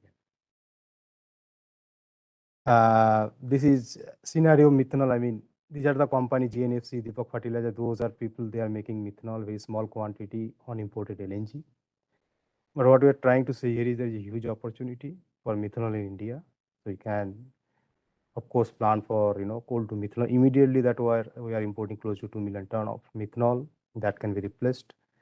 Apart from that, this methanol can go for gasoline, and also we are testing methanol in diesel vehicle, first time in the world. Also with clearance, we have tested with their engine. We found that up to 10% in diesel with some additive, without any modification of the engine, it is workable. So we are increasing that percentage from 10 to 15, and then we'll go to 20. Ultimately, we'll go for M100. So that's indigenous development is going on along with this clearance. These are the benefits. So if you completely gasify 100 million of coal, so around 220 billion dollar of forex exchange for over 20 years, more than 1,50,000 the job creation. Then of course Atmanirbhar Bharat, you have energy security, be it methanol, be it steel, be it let's say SNG or fertilizer, ammonia, whatever, right? So you are completely import eliminating the import, and of course the revenue and other things. So if you are going for such a huge investment in India, so you'll have a lot of taxes, duty, royalty income for government, apart from employment thing. And this technology, coal gasification technology, is the one of the cleanest technology, because in power plant you are producing SOx, NOx. Here you are converting that sulfur into elemental sulfur, which is a very good feedstock for this DAP unit. They make H2SO4 and then phosphoric acid and then DAP. So for them, it's a good feedstock for them. But power plant SOx is just going to the air. So coal gasification compared to coal use in power plant, the coal gas is more environment friendly, clean technology. And as I said earlier, CO2 is capture ready, because one of the purest form of the CO2. And once we blend methanol with petrol, so it can reduce close to 33% pollutant load. And if we blend with, or you replace the diesel with methanol, then it can reduce more than 80% of the pollution. That's the end of my presentation. I will not take much time. Happy to answer if you have any questions. Thank you very much. Thank you, Mr. Maji. I think we have a panel discussion. We may have the question answer in that. I think you kindly be present during panel discussion. We'll have some question answer. Thank you. Now it's time for Mr. Sasi Ranjan Singh, his AGM and Siam Steel, and his topic will be current challenge in coke making technology vis-a-vis cake making. Hello, good afternoon, sir. I am audible, sir. Yes, you're audible. Yeah. Thank you. Good afternoon, all present members, and a special thanks to CSR Simfer team to allow me as this type of knowledge sharing program. And we are already late, so I want to go with direct my slides. आपका video नहीं आ रहा है, थोड़ा video on कर लीजिए. Okay sir. First पहले slide में share कर लेता हूँ सर, फिर देन वीडियो ऑन करता हूँ sir.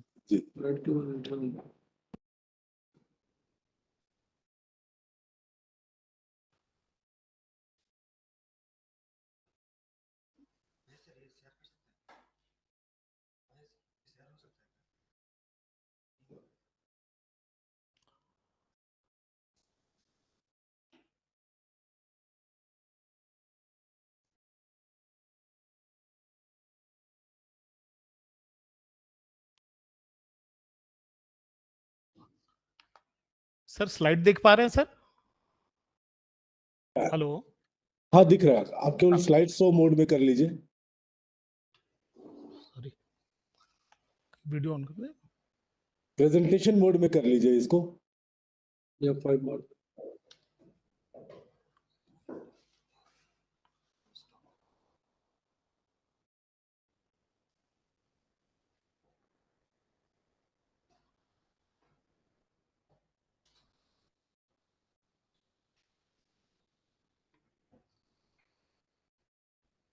Okay.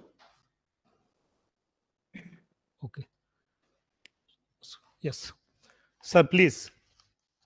Please. Sir, first of all, second slide में जाओ. Sir, my first 4 to 5 slides is just a introduction on database according to 2021. So without wasting your time, just I want to close 4 to 5 slides within 1 minute. This is a basic data, sir. This is based on 2021. This is a crude steel worldwide production 1951. This is recorded in 2021. Next slide. Next is this is country-wise and overall worldwide individual graph. Next. And this is the pig iron production in 2021. Sir आपका slide change नहीं हो रहा है। Slide change. 1 minute slide. Enable editing on कीजिए उसको। हाँ अभी हो गया, हो गया। Yes. Next, Mijo. 4. Yeah, I'm gonna start from here, sir. This is program basically based on coke making challenges in present scenario. This is also for the both the technologies with recovery type coke ovens as well as non-recovery type coke oven. But today, due to time constraint, I am only discussing with you on the based of non-recovery type coke ovens. Next.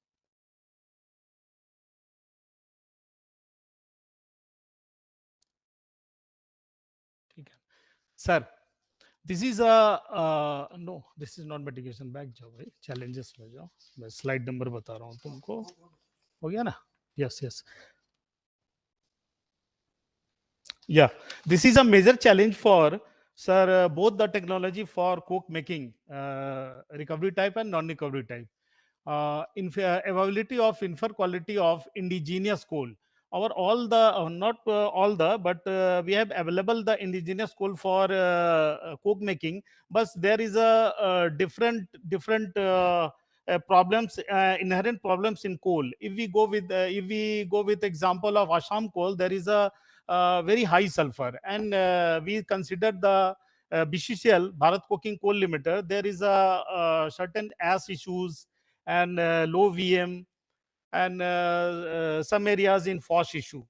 So this is a inferior quality of India's coking coal. And second one is our for lamp coke, we are basically dependent on import. And third one is sir price volatility. Fourth one is plant utilization. Next. And there is also a challenge for supply shortfall of domestic coking coal, then high logistic cost, then duties and taxes. Our next challenges in the list of carbon emission and water preservation. Carbon emission also is a very big challenge for any type of industries, especially in coke making. Here we only discuss with today in non-recovery type coke oven. Basically, this is called environmental free. This is a reason because we directly not release the whole waste heat into the atmosphere. We right now we develop our technologies with the WHRV, waste heat recovery boiler, or this is very beneficiary. If we example with 0.5 MTPA, we produce around 40 to 45 megawatt power generation from 0.5 MTPA coke oven. just with this is only possible with non-recovery type coke ovens. Next. And after all challenges, we can conclude and definitely minimize the coke making challenges in different ways. Like, sir, utilization of rated capacity. If we increase the production up to 15 to 20% of installed capacity with same setup of coke oven batteries and freeze manpower, this is possible. How possible? I will show you. I will show you in my next slide. And second one, utilization of indigenous coking coal to minimize the 100% dependency on imported coal. We should introduce indigenous coking coal in blend up to 20% in normal cases, such a manner without compromising coke quality. It helps not only to reduce the cost of production, but also minimize the dependency on imported coking coal. And next, increase production of indigenous coking coal. Set up large-scale beneficiation plant of indigenous coking coal. Evaluate maximum achievable improvement in coking property after beneficiation.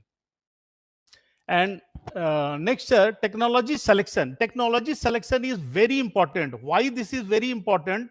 I just show you in my next slide. If example, in case of we go with non-recovery type coke oven, we only select the VCO, vertical type batteries. Why? I will show you in next slide. Because there are so many direct advantages in compare with the horizontal type of batteries to compensate the cost of production, yield, burning loss. Burning loss is a very, very important, and this is very marginal. BF coke yield, coke fine generation, nut coke generation, and overall coke quality. And here you can show power generation. Non-recovery type coke oven can produce significant power through it is hot flue gases. Temperature around always we getting 100,000 degree plus. 1000 to 1200 degree temperature we can achieve as per the different type of with the different type of technologies. For example, 0.5 MPa capacity non-recovery type coke oven can produce 40 to 45 megawatt power. This is successfully run with, as you example, very near with Simper. You know about electro steel. There is a 0.5 MTPA non-recovery type coke oven, vertical coke oven. They producing 35 to 37 megawatt power. Control particulate matter. We can control particulate matter of gases coming out from the chimney during combustion of VM in the ovens by introducing ESP after WHRB boiler. WHRB boiler के बाद जो हमारा वेस्टिट जो sir जो हम atmosphere में release करते हैं वो अराउंड 180 डिग्री सेल्सियस आ जाता है. तो WHRB के बाद very much possible to introduce the ESP so that we control 100% heat emission, carbon emission in atmosphere. Next, sir. In my presentation, this sheet is very important. You can see here, this is a totally based on practical, because in the 2012 up to 2012, there are only one coke oven VCO type, vertical type, non-recovery is introduced with electro steel. But right now, we can proudly say our production for our project for Shamsel is fourth, and fifth one is starting with Jindal Saw Mundra. You show here, sir, there are so many benefits, and this is a fact calculation based 0.5 MTPA VCO. If we go with 0.5 MTPA with VCO technology, we saving around 20,000 metric ton coking coal, or we can produce in respect of 15,000 more coke in compared to HCO. Our slide is just a point number 1. This is not very point number 2, required land for battery proper only. VCO is required 30% less land compared to HCO. And third one, water consumption per ton. This is I am discussing only about the wet quenching.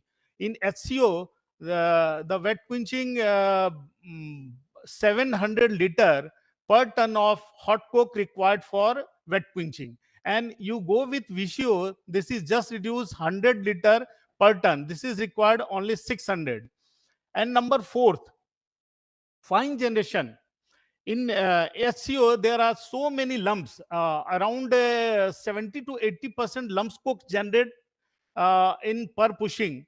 But in VCO, you go with VCO, just this is a natural natural generation. Natural generation means BF grade generation. That size is 25 to 80 mm. That is directly consumed in blast furnace.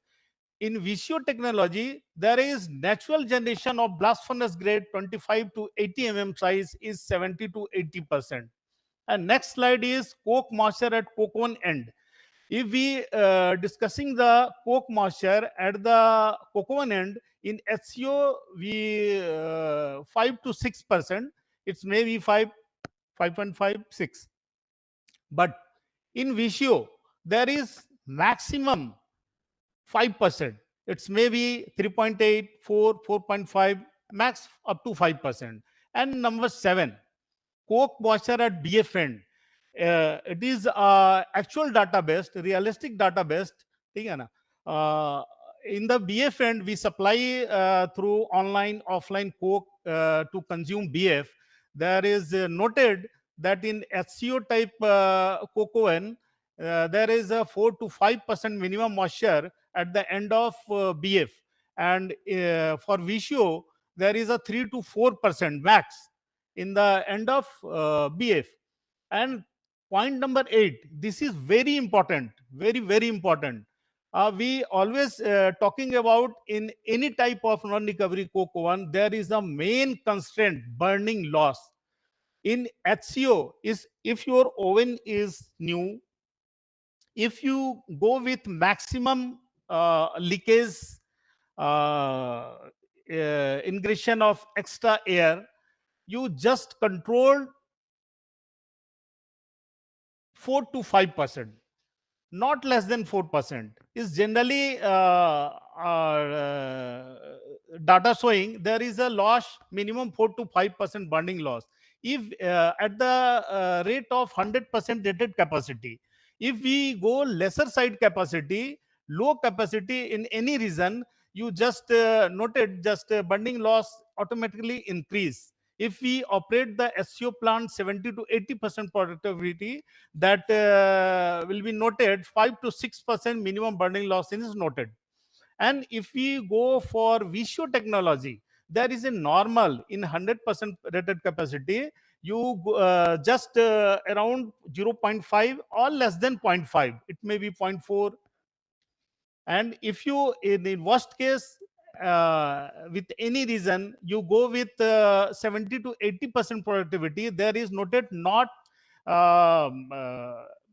exceed than 1%. This is always recorded less than 1%. It's maybe 0.8, 0.9, always in any worst case. Up to a 70 to 80% productivity, always we noted less than 1%. And next, oven, this is the reason why we get max burning loss with HCO and minimum in VCO. In HCO, there is a only manual sealing of door. Their door size is almost 3.5 meter width, and height wise there is around 2 meter. And there is a only provision to till dated, you seal the oven doors only with manually with blankets, ceramic blankets, and there is no any option to seal 100%. But you go with VCO, there is a knife edge arrangement in this door, so you can protect zero leakage. This is proven, sir. And next, this is total shaving per annum at the capacity of 0.5 MTPA. The coal saving, the 20,000 excess coal is consumed compared to VCO. Or if we go with VCO, there is a 20,000 less coal quantity required for 0.5 MTPA per annum. And next is scope of productivity and enhancement. There is a practically in cocoa. I was serving from 2011 to 2021 with electro steel, and I was the part of. We can exceed the productivity up to 20 to 25%. This is practical, sir. And second one, bulk density. This is also very important part of coke making. In the HCO, there is a maximum HCO. There is only stamping with hydraulic types, maximum. But you go with Visio, this is a cam based, and this is a 400 mm stroke with 440 kg or 450 kg hammers weight. We can achieve at the 10% moisture, we can easily achieve the bulk density average on 1.14 to 1.5. Or in case of we get the grain size of crushing coal, if we overall crushing is required for any coke one, stamp charging coke one, there is -3 mm 90%. थोड़ा conclude करेंगे आप? Yes, sir. 15 minutes, please. Yes, yes. This is my last point, sir. Next, sir. Next, sir, oven temperature. Oven temperature can preserve emergency situation. If we go with long shutdown with coke oven, we can preserve the Visio coke oven up to 240 hours. But in HCO, 150 hours, you can just temperature is very slowly got down. Next. And this is a basic data, sir. I will available on your email. Next. Thank you, sir. Thank you very much, Mr. Sasi, for updating the scenario of coal and coke, and regarding detailing the burning loss and ceramic door sealing, etc. Thank you very much. For panel discussion, our esteemed panelists are Mr. S.K. Sinha, CMD Saurashtra Fuel, Director Simfer, Professor Basu, and Mr. Pradyut, Mr. Piyush Srivastav, AGM NTPC, Mr. Pradyut Madhi from Adani Enterprises Limited, Mr. Sasi Ranjan Singh from Siam SEL and Power Limited, Mr. P.K. Misra Adani. from Adani Enterprises, Delhi. Dr. Prakash D. Chavan, Dr. Uday Chattopadhyay, and Mr. Sandeep Singh, Steel Group. So I'll request Mr. Uday Chattopadhyay to Mr. Uday Chattopadhyay to kindly put up his views in the overall presentation, please. Can I request all the panelists to come over, switch on their video, please? May I add something? There are some stalwarts also. From steel sector, we are having Mr. S.K. Sinha, MD Saurashtra Fuel. उनको हम लोग पलटन में बोलते हैं, पलटन साहब. Everybody knows him. S.K. Sinha साहब is there. We have Piyush Srivastav साहब. He is Additional General Manager NTPC.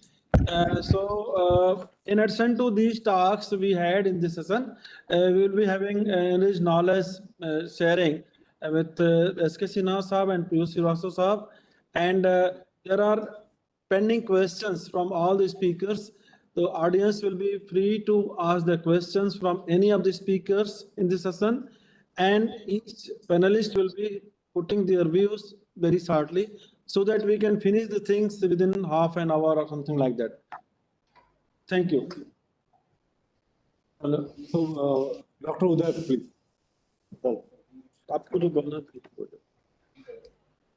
Thank you. This presentation on coal for steel and power sectors of India in coming decades by first speaker, Dr. Ashok Singh. Actually, he has narrated the utilization and ability of coal in power and steel industries. He has clearly indicated the abundance and availability of different type of power and steel industries, specific coal, and their characteristics and their detailed utilizations in terms of different parameters for optimum use. Then Prakash Di Chavan on coal gasification technology. He elaborated detailed about the entrant bed, fixed bed, and moving bed gasifiers, and the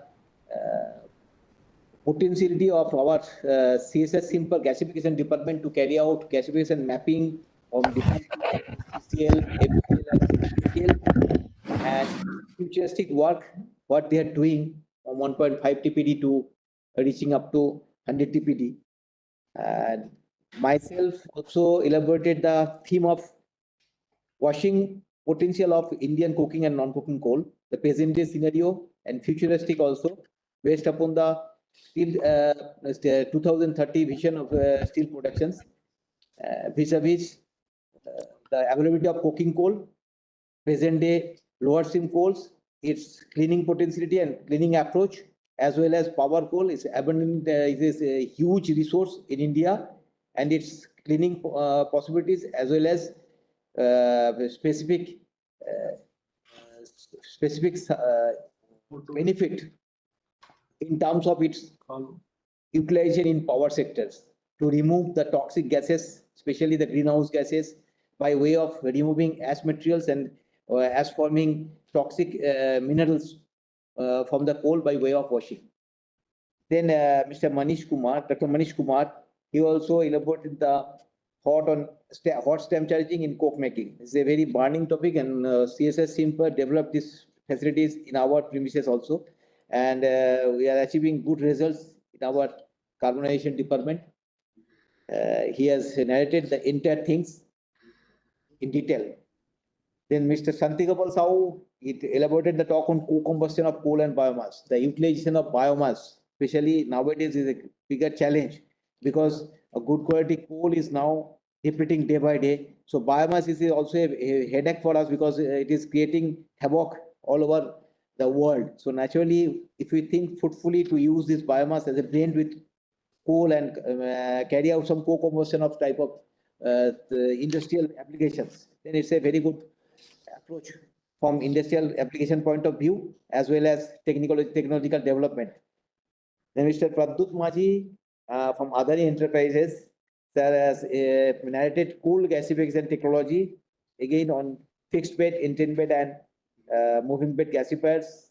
He talked about the details of present requirement of coal gasifications and the futuristic views of Coal India and other allied industries for coal gasification plants, and the need of the day means coal gasification is an emerging technology because we are very much keen to use this inferior type of coal also to gasify and use for the industrial applications to reduce the environmental pollutions.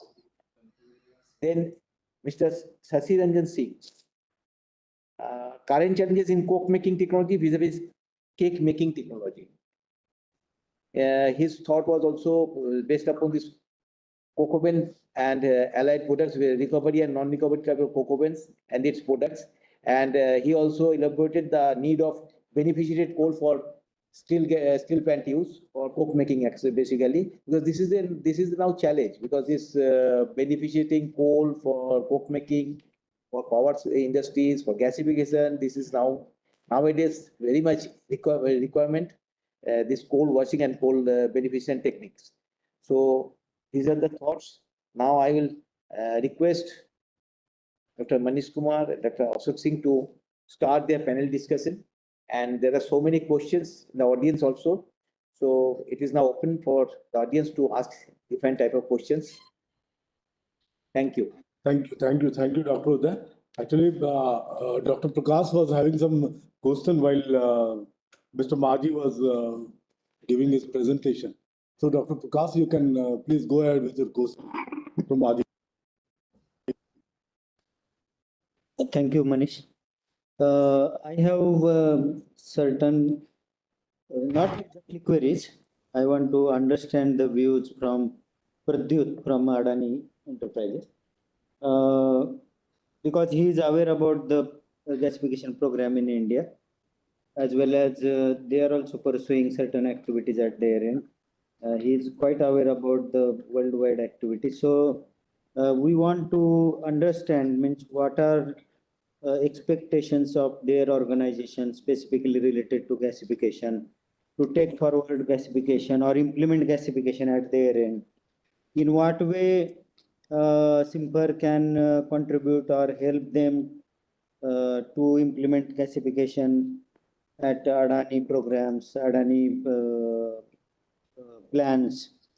So in this particular direction, I'm expecting some views and opinion from Pradyut, as well as another question is related to Coco, so I will discuss separately with Manish.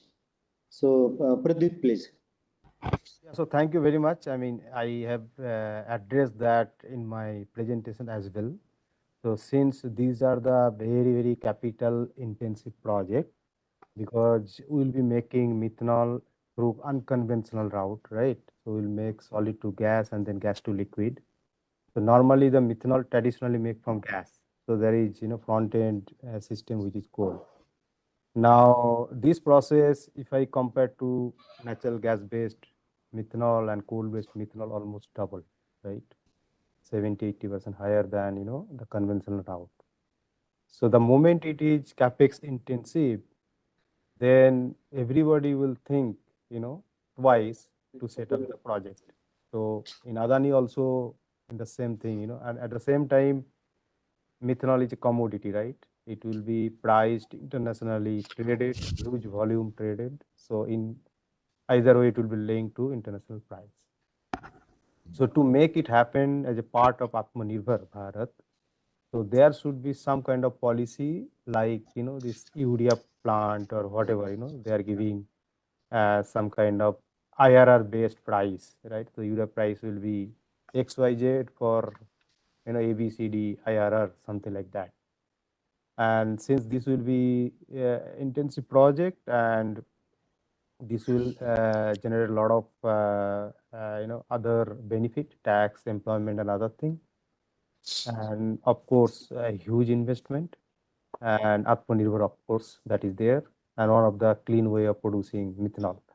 So considering that, so one is this, this price part of the methanol, right? At what price we want to sell, right? If you want to compete with international price, today is different ball game because of this Ukraine and other things. So that gas price shoot up, methanol, so everything on the high.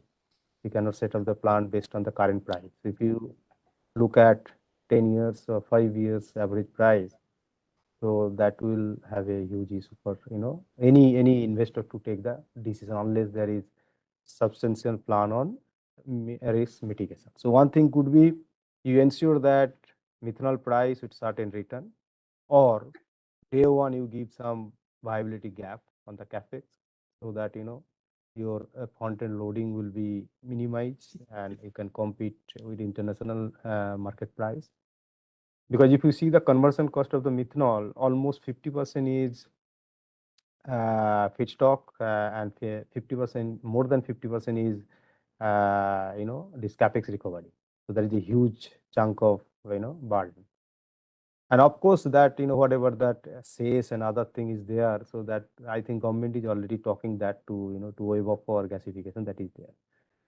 So these are the enablers to make methanol project. Because if you see Talcher project also, the same kind of policy is there, right? They have given assurance of this coal to urea, the urea price with such certain IRR basis. So that then only that project goes for execution. So similarly for methanol or ammonia or whatever project people are thinking to invest. So there should be clear cut policy guidelines. Then only that project should go. So that is from my side. Thank you, Oxy Ranjan Singh, to put up his views on overall workshop. My specific question is regarding some door sealing of coke oven batteries, coke ovens. Like as you explained that most of the coke ovens they are using simply ceramic sealing. So and you told some another one more option for regarding door sealing.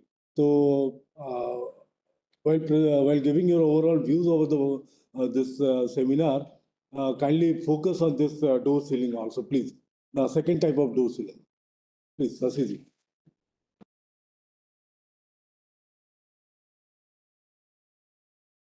You're muted, Sasiji. Unmute कर लीजिए. Yes, sir. Except the vertical type coke oven, vertical type non-recovery coke oven, all the SCO or as well as Indian coke oven, as well as pusher type, drag type, all the ovens door sealing is manual. It is maybe ceramic blanket.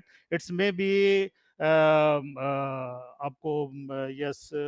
Schwal or in any way. That is not 100% shilling, but you go with Visio technology, there is a knife edge arrangement. There is a outer part of oven door. There is a knife edge. There is a blade type arrangement. This may go and set up with the door frame. That is also a very smooth and straight surface, and there is no chance to any leakage, extra air injection in oven. So there is a very much benefited for the non-recovery type coke oven. But in other type of coke ovens in non-recovery, there is a only manual sealing. So we we can work more work to selling process of non-recovery type coke oven. This is very much helpful to reduce the extra burning loss. And also we can plan as well as design for the non-recovery type coke ovens as a slotted or small ovens, because in compared to SCO type coke oven, there is 5 times more free space in other non-recovery type coke ovens. You go with HCO Chinese technology, there is a normal to normal 140 square meter is surface area. If we go with Visio, there is only 17 square meter surface area, and free space is almost 5 times lesser than HCO. So door sealing, oven free space is very much to control the and reduce the burning loss.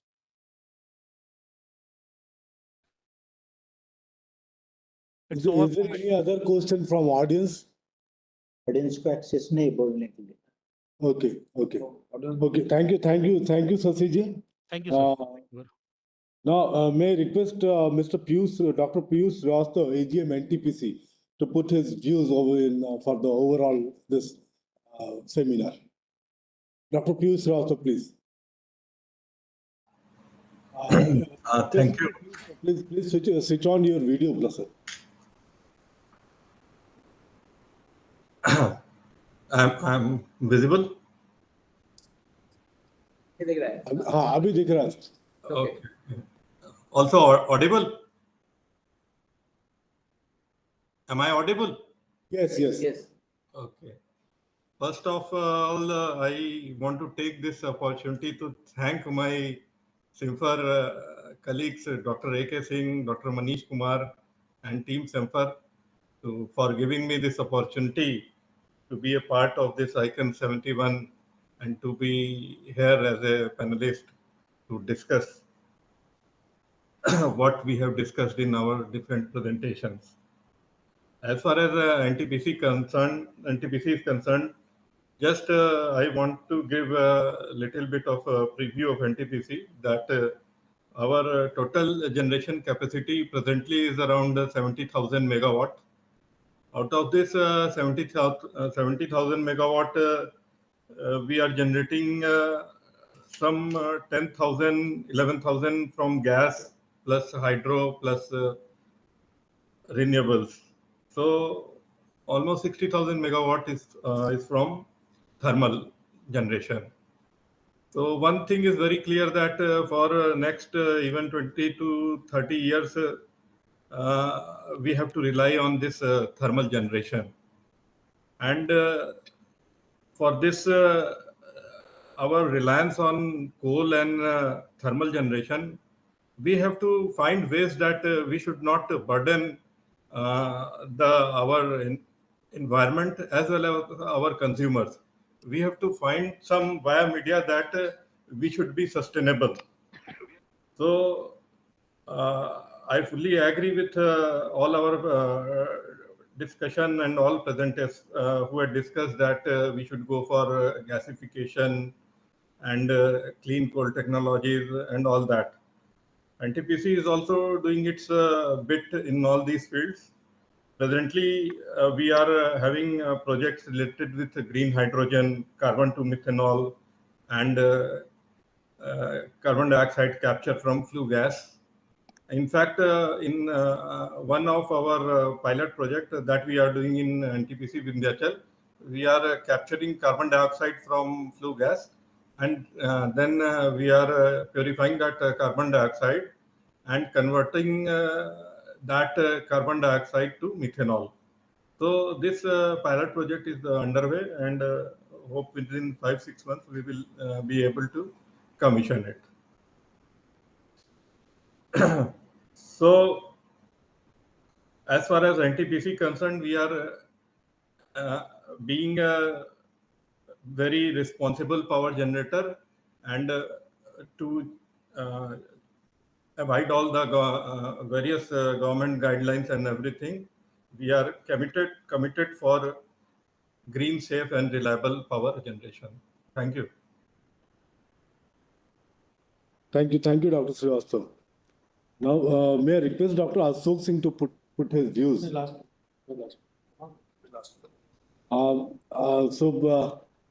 request Mr. S.K. Sinha, MD Saurashtra Fuel, to put up his views.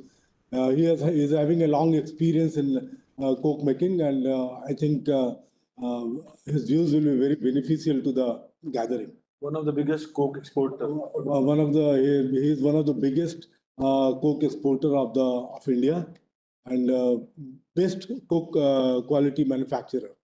So, Mr. S.K. Sinha, please. Sir, kindly अपना video on कर लीजिए sir. Sinha साहब.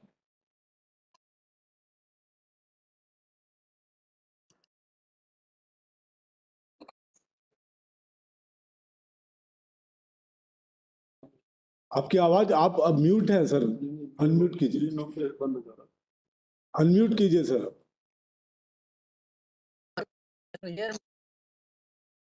Can you hear me? हाँ, अभी आवाज आ रही है.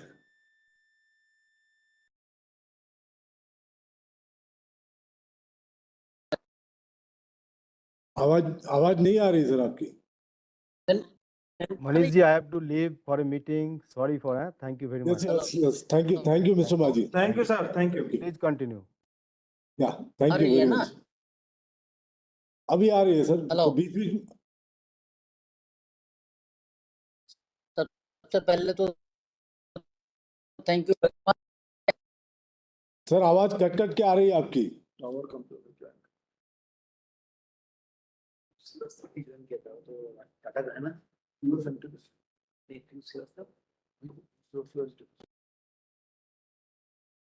आ रही है आवाज. हेलो. हाँ, अभी बोलिए सर. आ रही है अभी आवाज. हेलो. हाँ, आवाज आ रही है सर आपकी. Hello. Oh my God. Now what to do? अभी आ रही है. आवाज अभी आ रही सर. Visible sir. नहीं, अपना भी वीडियो बंद कर दीजिए मनीष. अपना वीडियो बंद करा दीजिए, उससे लोड पड़ रहा हूँ.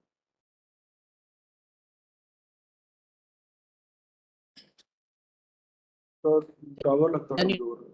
You hear me? ना. नहीं, आवाज रुक कर आ रही है सर आपकी. हाँ, thank you very much. सभी लोगों को हेलो।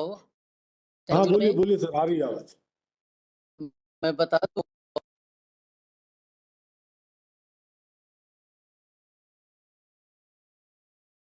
सुनाई जा रही है? ओहो, आ रही है ना? हाँ हाँ मनीष फोन लगाओ ना, can you hear me now? Phone से हो जाएगा, फोन इसमें हेलो। स्पीकर। हाँ, अभी सुन रहे हैं सर, अभी आ रही है आवाज। थैंक यू वेरी मच, आप लोगों ने हमको इनवाइट किया। मैं बता दूं कि हमने जो टेक्नोलॉजी लगाई है वो CFR की देन है। हमने ये CFRI से लिया है, जो पॉपुलरली नोन था कुमराज टेक्नोलॉजी के नाम से। ये टेक्नोलॉजी हमने 2001 में गुजरात में लगाया था, जब भूकंप आई थी वहाँ, और पैकेज अनाउंस किया गया था गवर्नमेंट के तरफ से। आज के दिन हम करीब 1 मिलियन टन वहाँ बनाते हैं, और लगभग 12 कंट्री में एक्सपोर्ट करते हैं, और सारा मटेरियल इंपोर्टेड है। हम जो यूज करते हैं वहाँ मटेरियल, वो 30% लो वोलेटाइल प्राइम कोकिंग कोल है, और 70% सेमी सॉफ्ट कोकिंग कोल है। स्टैंपिंग हम, जैसा सब लोग जानते हैं, स्टैंपिंग हम हाइड्रोलिक स्टैंपिंग है, but temperature is very high. Singh साहब ने अपने स्पीच में ये नहीं बताया कि उनके ओवन का टेम्परेचर क्या है, बट हमारे ओवन का temperature is around 1450 degree centigrade. तो हाई टेम्परेचर कार्बोनाइजेशन में हमने देखा है कि CSR CRI वैल्यूज तो बढ़ता ही है, साथ में M10 M40 और DI का भी वैल्यू बहुत ज्यादा बढ़ जाता है। DI मीन्स, हेलो, आवाज आ रही है सर, आ रही है आपकी आवाज। आ रही है ना? हाँ हाँ। Drum index, DI means drum index, जो जापानीज लोग काफी डिमांड करते हैं, और जितने भी डेवलप कंट्री हैं इंक्लूडिंग ऑस्ट्रेलिया, जापान, सभी को, पूरा यूरोप, सभी को हमको एक्सपोर्ट करते हैं। एक चीज और हम बता देना चाहते हैं कि जैसे पावर वेस्ट हीट से हम लोग भी पावर जनरेट करने जा रहे हैं, हमने काम चालू कर दिया है। तो हमारी जो एक बैटरी है जिसमें हम 12,000 टन महीने कमाते हैं, उसमें लगभग 15 मेगावाट पावर जनरेट करेंगे हम लोग। और सिंह साहब ने बड़ा अच्छा बात बताया था, डोर सीलिंग के बारे में उन्होंने बताया, वो काफ़ी इम्प्रेसिव है, एंड आई थिंक सबको वो टेक्नोलॉजी अपनाना चाहिए। हीट लीकेज जरूर होता है हम लोग ओवंस में, जहाँ पर रूटिंग है, होता है। ये सिंह साहब से मिल करके उसके बारे में समझना होगा कि कैसे उन्होंने किया है, बट वो बात बड़ी अच्छी है।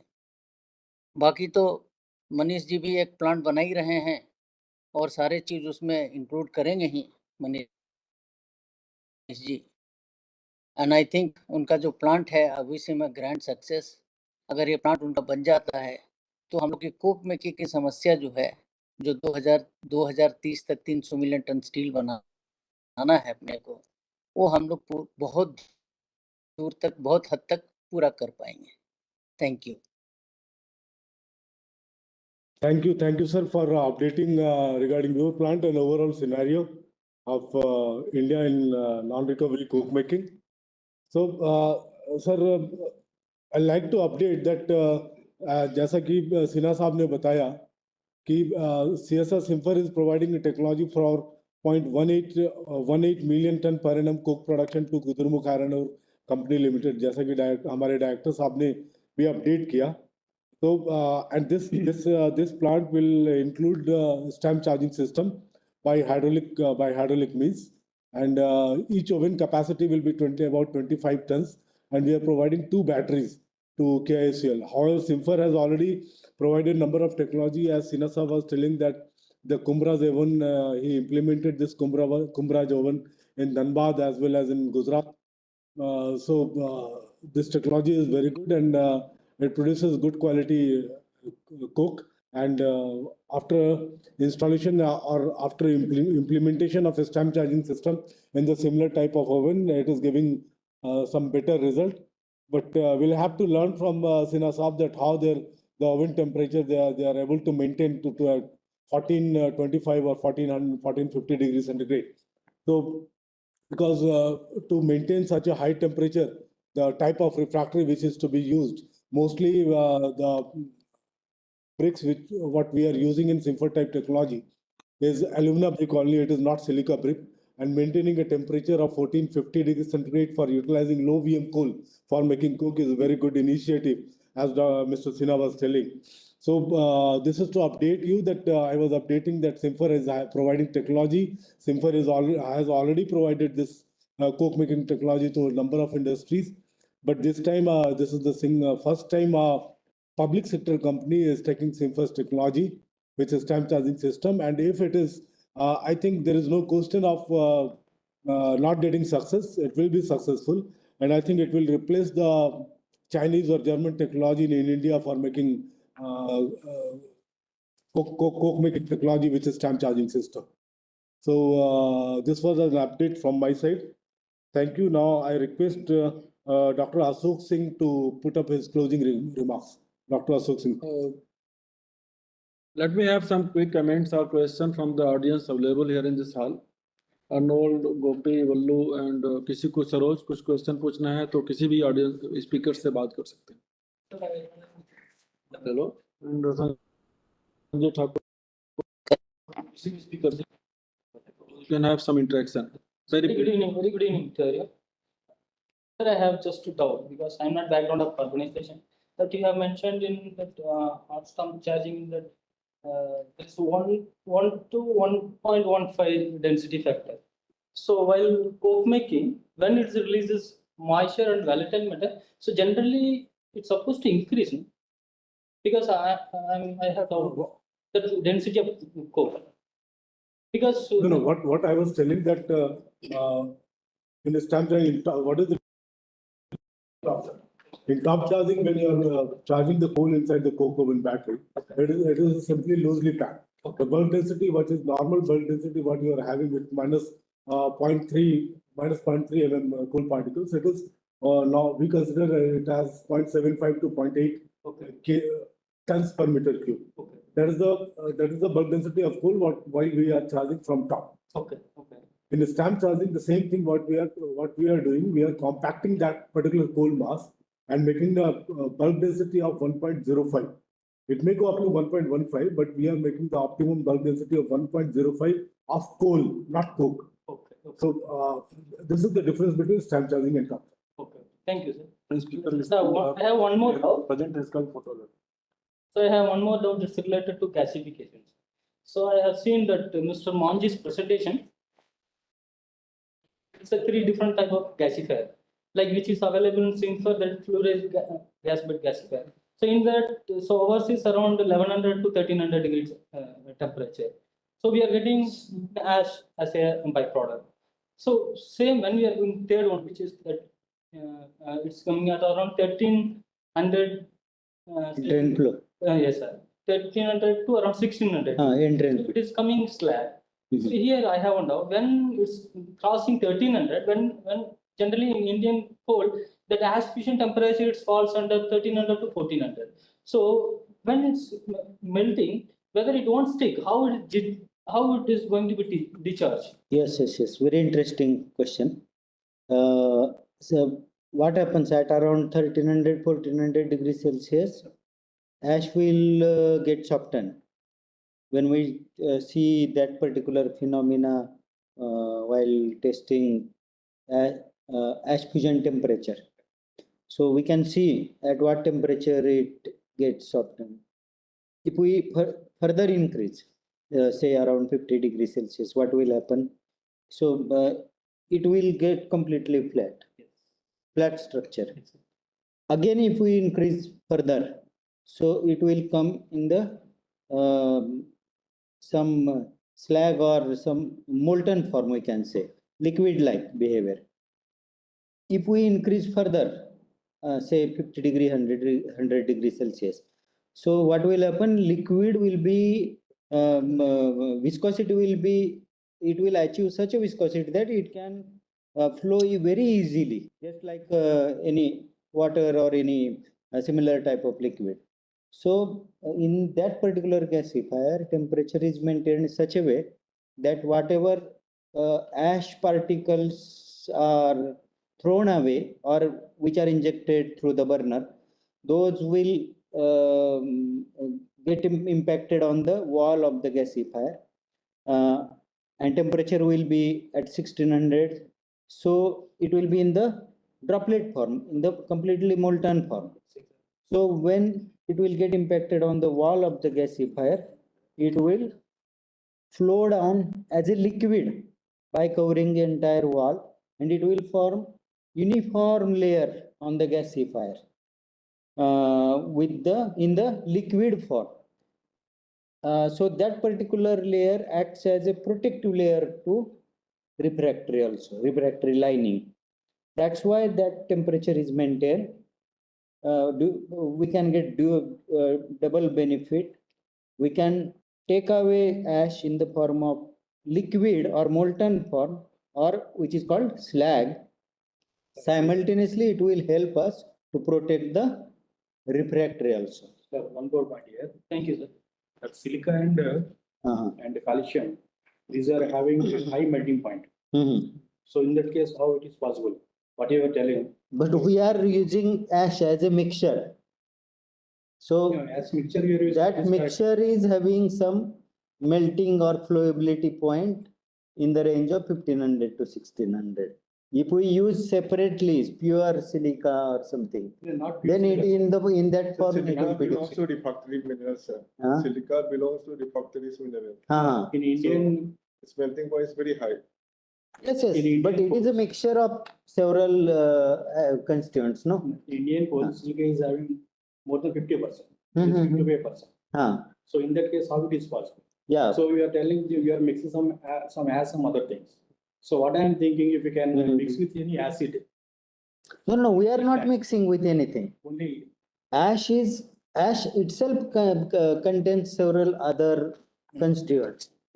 So some constituents comes in liquid form, and what the particular constituent which remains in solid part, it will also flow down, no? So in that particular liquid. आपका जो क्वार्ज है ना 700 डिग्री पे ट्रिडेमाइट बनता है, फिर मोल्टेड फेज में रहा, उसके बाद 1400 डिग्री पे क्रिस्टोलाइट बनता है, तो मोल्टेड फिल्म चला तो जाता ही, ऐसा थोड़ी तुम्हारा क्वार्ज हार्ड ही रह जाएगा। नहीं, अदर वो मेल्ट भी नहीं करेगा, मेल्ट हो जाएगा, मेल्ट भी नहीं करेगा, वो क्रिस्टोलाइट बनाता है, उसके बाद क्रिस्टोलाइट बनाता है, मोल्टेड फेज तो जाता ही है। सभी का सभी मान लीजिए सही है सर, लेकिन some coals are there. Mica तुम्हारा गल जाता है, ऐसा है, तो लाइट बना देता है 1300-1400। कंस्टिट्यूएंट्स अगर मेल्ट भी नहीं होते हैं तो रिमेनिंग पार्ट जब लिक्विड फॉर्म में आ गया, लिक्विड में फ्यू सॉलिड्स भी रहेंगे तो फ्लो तो होना ही है। सो अपना वॉशेड हो जाएगा। हाँ, कंप्लीट कंटिन्यूअस मूविंग लेयर बनती है, कंटिन्यूअस। Any other question? और चीजें घर में बात कर लेना। और any other question from audience? नहीं सर, अभी एक है नहीं तो इसलिए पूछ नहीं रहा। साहू साहब पूछिए, वल्लू जवाब बायोमास से है तो वल्लू जवाब। उसमें बायोमास में मैंने देखा कि उन्होंने कहा कि पायरोलाइज करके हम उसको यूज कर सकते हैं because of high heat. Purified जो करते हो तो हाँ, एक्चुअली सबसे पहले क्या है कि हम उसको अगर हम 10% अगर हम यूज करेंगे बायोमास को, तो हम ऐसा क्यों नहीं करें कि अगर हाई वीएम प्रॉब्लम करता है तो बहुत सारे पावर प्लांट है जो लो वीएम कोल यूज कर रहे हैं अपने पावर प्लांट के। तो हम अगर ऐसा कर सकते हैं कि जैसे आपका जितने भी डीवीसी हो गए near about BCCL and SCCL, ये लोग सारे लो वीएम कोल यूज करते हैं। अगर हम 10 to 20% अगर वहाँ यूज करेंगे तो उसको पैरालाइज करने की जरूरत नहीं। पहला क्वेश्चन। दूसरा क्वेश्चन ये है कि जितने भी आपका बायोमास यूज करेंगे, चाहे वो राइस हस्क यूज कीजिए या अदर कोई भी बायोमास यूज कीजिए, सबका वीएम परसेंटेज सेम नहीं है, वीएम परसेंटेज डिफरेंट है। तो हम अगर पावरलाइज, क्योंकि पावरलाइज जब करेंगे हमारा वो एक्स्ट्रा कॉस्ट है। पावरलाइज करने के लिए आप उसको पूरा सिस्टम, देन आप उसको हीटिंग सिस्टम चाहिए, वो एक्स्ट्रा हमारा बर्डन है। तो उसको अगर हम पावरलाइज ना करके उस जो आपको इकोनॉमिकल करने के लिए हम कोल का केमिकल कॉन्स्टिट्यूएंट को देखकर अगर उसको हम ब्लेंड किया जाए तो मुझे लगता है कि उससे ज़्यादा फायदा होगा बायोमास से, हमारा इकोनॉमिकल होगा। आपका ये तो क्वेश्चन बढ़िया है, लेकिन जो फाइनल ऑफ हीटी वैल्यू होता है उसमें इफेक्ट होता है। सेकंड पॉइंट है डेंसिटी बहुत ज्यादा है, आई मीन वॉल्यूम, सॉरी बहुत ज्यादा है वॉल्यूम आपका बायोमास का। Volume in the sense you see moisture is very high. If you are not removing that moisture, it will directly affect our boiler efficiency. The main moisture effect है, gas content बहुत कम है, इतना नहीं है, लेकिन इसमें alkali content is very high, alkali very high. So volatile matter also will affect. को मैं लिख दिया Sometimes see, just let me finish. It volatile matter will affect your fuel ratio. Okay, suppose you can see fuel ratio is very high. Once fuel ratio will increase, na, unburned carbon content will increase. So that will affect our boiler efficiency. So these factors will affect. For that only we have to study very clearly. Okay, in India, actually there is no complete knowledge on that. Again, we are going to give one proposal regarding this point. नहीं, because actually मतलब आपने सही कहा, लेकिन मुझे लगता है sir कि 10% अगर हम ब्लेंड करते हैं तो उसके अल्कली मेटल परसेंटेज हाई होने पे भी फिजिबिलिटी पे भी बहुत ज़्यादा असर नहीं आएगा, क्यों? Because you are using only 10% of biomass. If we go up to 30%, 35%, then it will maybe affect. Hacking problem will come. Yes. Okay. मुझे दे दो. Any other question? Prakash ji, आपका कुछ कमेंट? फिनिश. पूछिए. सर एक्चुअली इतना सारा जोर से बोलो. सर ये क्वेश्चन नहीं है सर, जस्ट मैटर. जोर से. सिन्हा साहब नमस्कार. हेलो. नमस्कार sir. Sir, I am Dr. Anji. Vallu from Simper Dhanbad. I have some doubts, sir. Actually, it is not question.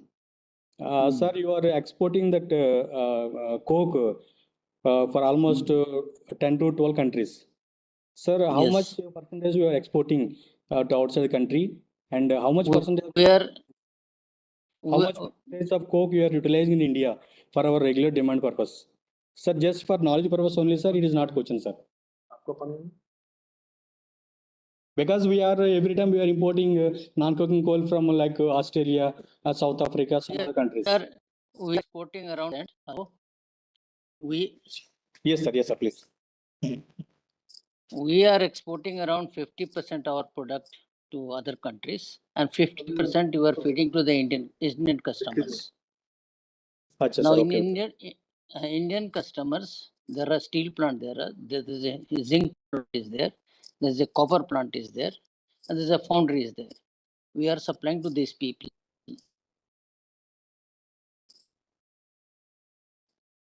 And we're exporting around 50%, like there is one very big zinc plant in Australia, which requires about 72% CSR material. We are supplying to them. Then we are supplying to Japan, Nippon Steel.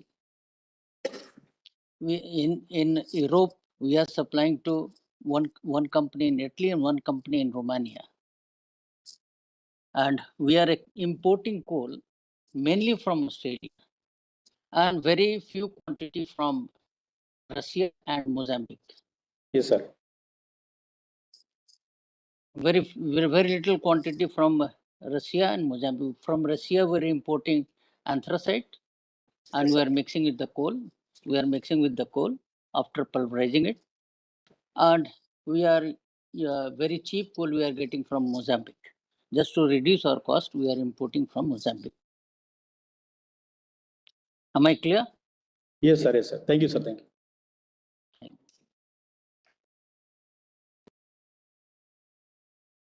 Any more question? No, thank you, sir. Okay, Now, thank you. I request Dr. Asum Singh to put his closing remarks. मैं request doctor साहब अगर line पर हैं तो kindly put his comments, final comments. Director sir line पर हैं क्या आप? Okay. I will be having a very brief sum up of all the events done in this session. पहले तो मेरे लेक्चर में जैसे मैंने बोला था कि in India very briefly we can conclude India में पावर कोल के लिए थर्मल कोल का जो अवेलेबिलिटी है, current rate of consumption and production लगभग 300 साल से ज़्यादा चल जाएगा. स्टील के लिए 50 से 60 साल तक का है. ये फिगर हम लोग 10, 12, 15 साल से देख रहे हैं, लगभग उतना ही आ जाता है फिर से. एवरी ईयर जब भी देखो 50-60 लगता है कितना रिजर्व है, इतना कंजम्पशन है, with the same pace of import, कितना इंपोर्ट करते हैं जिससे हमारी कैपेसिटी बढ़ती है कोल प्रोडक्शन की, कोल कंजम्पशन की बढ़ती है, उसी रेशियो में इंपोर्ट रखा जाता है, and this varies almost in same range, and probably this will last, the same trend is going to last till next 50 years or 60 years, but hopefully there will be some new technologies, क्योंकि अभी हमारे पास बुढ़े steel plant हैं जिनको की phase out करने के लिए हमारे पास ना तो बजट है ना तो कोई स्ट्रेटजी है, neither we have very big plan to have corex, romelt, hespelt, other techniques जहाँ पे हम थर्मल नॉन कुकिंग कोल को, इंफीरियर कोल को यूज करके DRI प्रोसेस से स्टील बना सकें, अभी इसकी भी बहुत बड़ी स्ट्रेटजी हमारे पास नहीं है। व्हाट एवर नेशनल पॉलिसी, मैंने कल अभी देख रहा था इस लेक्चर के पर्पज से, अभी भारत सरकार के पास कोई ऐसी पॉलिसी नहीं है कि हम ब्लास्ट फर्नेस रूट को धीरे धीरे मिनिमाइज करके DRI एंड अदर प्रोसेस में लार्ज स्केल में जा सके। So this is very big challenge to do research by the institutes like R&D institute like Simper and maybe others. Adani is now leading in many fronts. अभी तो उन्होंने छोड़ दिया प्रदूष साहब ने, बट उनके जो अगर स्टील मेकर कोई होंगे तो जरूर वो लोग इस बात को बहुत ध्यान से देखेंगे कि how to have grip on this type of challenge in coming decades. So quality parameter एक बहुत बड़ा है हमारे पास इंडिया में, कोकिंग कोल है, नॉन कोकिंग कोल बहुत अच्छा है, बहुत ज़्यादा है, अगर हम चाहें तो 17% के कोकिंग कोल बहुत अच्छा से वाश करके दे सकते हैं। हमने बहुत दिन में I will very Frank this at this stage now, हमने बहुत दिन तक ऑब्जर्व किया था quality parameters of BCCL and CCL का कोकिंग कोल के लिए, अभी थर्मल कोल का लगभग ऑलमोस्ट ऑल इंडिया कर रहे हैं। There are many flaws and even being able to produce desired quality of the coal, we are not producing. That needs very big willpower and mindset change, so that अभी हमको 17% vast कोल steel का दिया जाए, 34% से कम stone ऐश वाला हमको power sector को दिया जाए। This needs very high level strategy through government of India. और ये भी हमने जब से सिम्पर ने काम जब से शुरू किया 2015-16 से लार्ज स्केल में, it has reflected in the benefit of many ways, coal quality improvement से ECR specific coal consumption, import and disputes. Piyush Shrivastava ji यहाँ पे अवेलेबल हैं, probably he will agree as part of NTPC group कि central government से लेके state government से लेके private सबको बहुत बड़ा बेनिफिट मिला है कोल क्वालिटी इंप्रूवमेंट होने से for power sector, but same reflection could not be observed in steel sector. Steel sector में अभी भी वाट एवर वास्ट कोल जा रहे हैं वो डिक्लेयर्ड क्वालिटी के नहीं जाते, वहाँ पे फ्लॉ है। और इसी के साथ साथ हमको है कि R&D के जो अचीवमेंट हमको करने हैं, ब्लेंडिंग के अभी हम लोग कुछ शोध कार्य भी शुरू किए हैं, PhD के हैं, अदरवाइज छोटे मोटे चलते रहे। मनीष जी ने प्रेजेंट किया स्टैम्प चार्जिंग, हॉट स्टैंपिंग, जो भी टेक्निक एक्सपर्ट होते हैं, तो उसमें हमारे पास जो है आप अधिक से अधिक इंडियन कोल को आप यूज करिए, 15 से 20% यूज करते हैं आप, उसको 20 से 30% इंडियन कोल को यूज करिए, इंपोर्ट को सब्स्टिट्यूट करिए। This is mega challenge. ये हम जब से सिम्पर को CFRI को ज्वाइन किए तब सुन रहे हैं, कुछ आया नहीं। तो I don't know, I feel now hopeless कि कुछ आने वाला नहीं है। यंग जनरेशन के पास अगर कुछ है तो लोग इस दिशा में सोच के करके दिखाएं कि इंपोर्ट का सब्स्टिट्यूशन फॉर स्टील के लिए, कोकिंग कोल के लिए आ जाए। प्रकाश ने गैसिफिकेशन मिथनॉल पे दिया, अडानी से भी बड़ा अच्छा प्रेजेंटेशन हुआ, बट मे बी इन्होंने स्टेट ऑफ द आर्ट थोड़ा सा किया है, थोड़ा लेक्चर हाई लेवल के थे। This type of things should be very generalize so that audience can understand very properly. कुछ ऐसे टर्म थे कि आप उस टर्म के बेस में बोले जा रहे हो और general audience will not be able to understand. पहले आपको that lecture should be very focused and very clear one, आप पहले समझा दीजिए कि हम जो बोलने जा रहे हैं उसका मीनिंग क्या होता है। But people are in need of methanol. India में अभी बताया चाइना के मिथनॉल का प्रोडक्शन 70% कोल से होता है। इंडिया में भी काश ऐसे दिन आ जाते हम भी मिथनॉल या का प्रोडक्शन तो बहुत कम होता है, इंपोर्ट ही शायद होता है, हम अधिक से अधिक मिथनॉल प्रोड्यूस करके उसको अपने इंडस्ट्री में यूज करें। तो coal is abundantly available for methanol in India. Uday ने भी जो कवर किया washing of steel and power sector के, I expected Uday will be sharing some of the results and circuit जो भी main achievement है आपने किया है, but आपको ये फोकस दिखाना है कि अभी करेंटली अवेलेबल जो कोल है स्टील एंड पावर सेक्टर के लिए, उसमें हमको 17% आईएस पे और 34% आईएस पे स्टील एंड पावर के लिए what new CIMFR is has done, what new CIMFR is going to do, so that national policy में उसको इंक्लूड किया जा सके. But whatever resolution will be making after this deliberation, something will be concluded by Manish and maybe others or Noel and other team. उसको हमको भेजना है ministry of science technology को and ministry of geo science को और science को ना. And ये उनका मनीष जी ने जो किया है स्टेम चार्जिंग हॉट स्टेमिंग, इसको अभी नीति आयोग से लेके ministry of inter ministerial group का एक नोट आया है, वेबसाइट में है, वहाँ पे इसको बहुत हाईलाइट किया, वहाँ सिम्फर का नाम भी है. Hopefully people in this field will be using this technology in more and more way, so that import substitution के लिए किसी न किसी प्रकार से हमको बेनिफिट मिल जाए. एसजी साहब का कोल बायोमास का था वो, that was I am not very happy with that projection. In fact अभी मैंने 2019-20 में टोक्यो का एक पावर प्लांट देख के आया, उन्होंने 92 से 6% मिला रहे हैं कोल में biomass.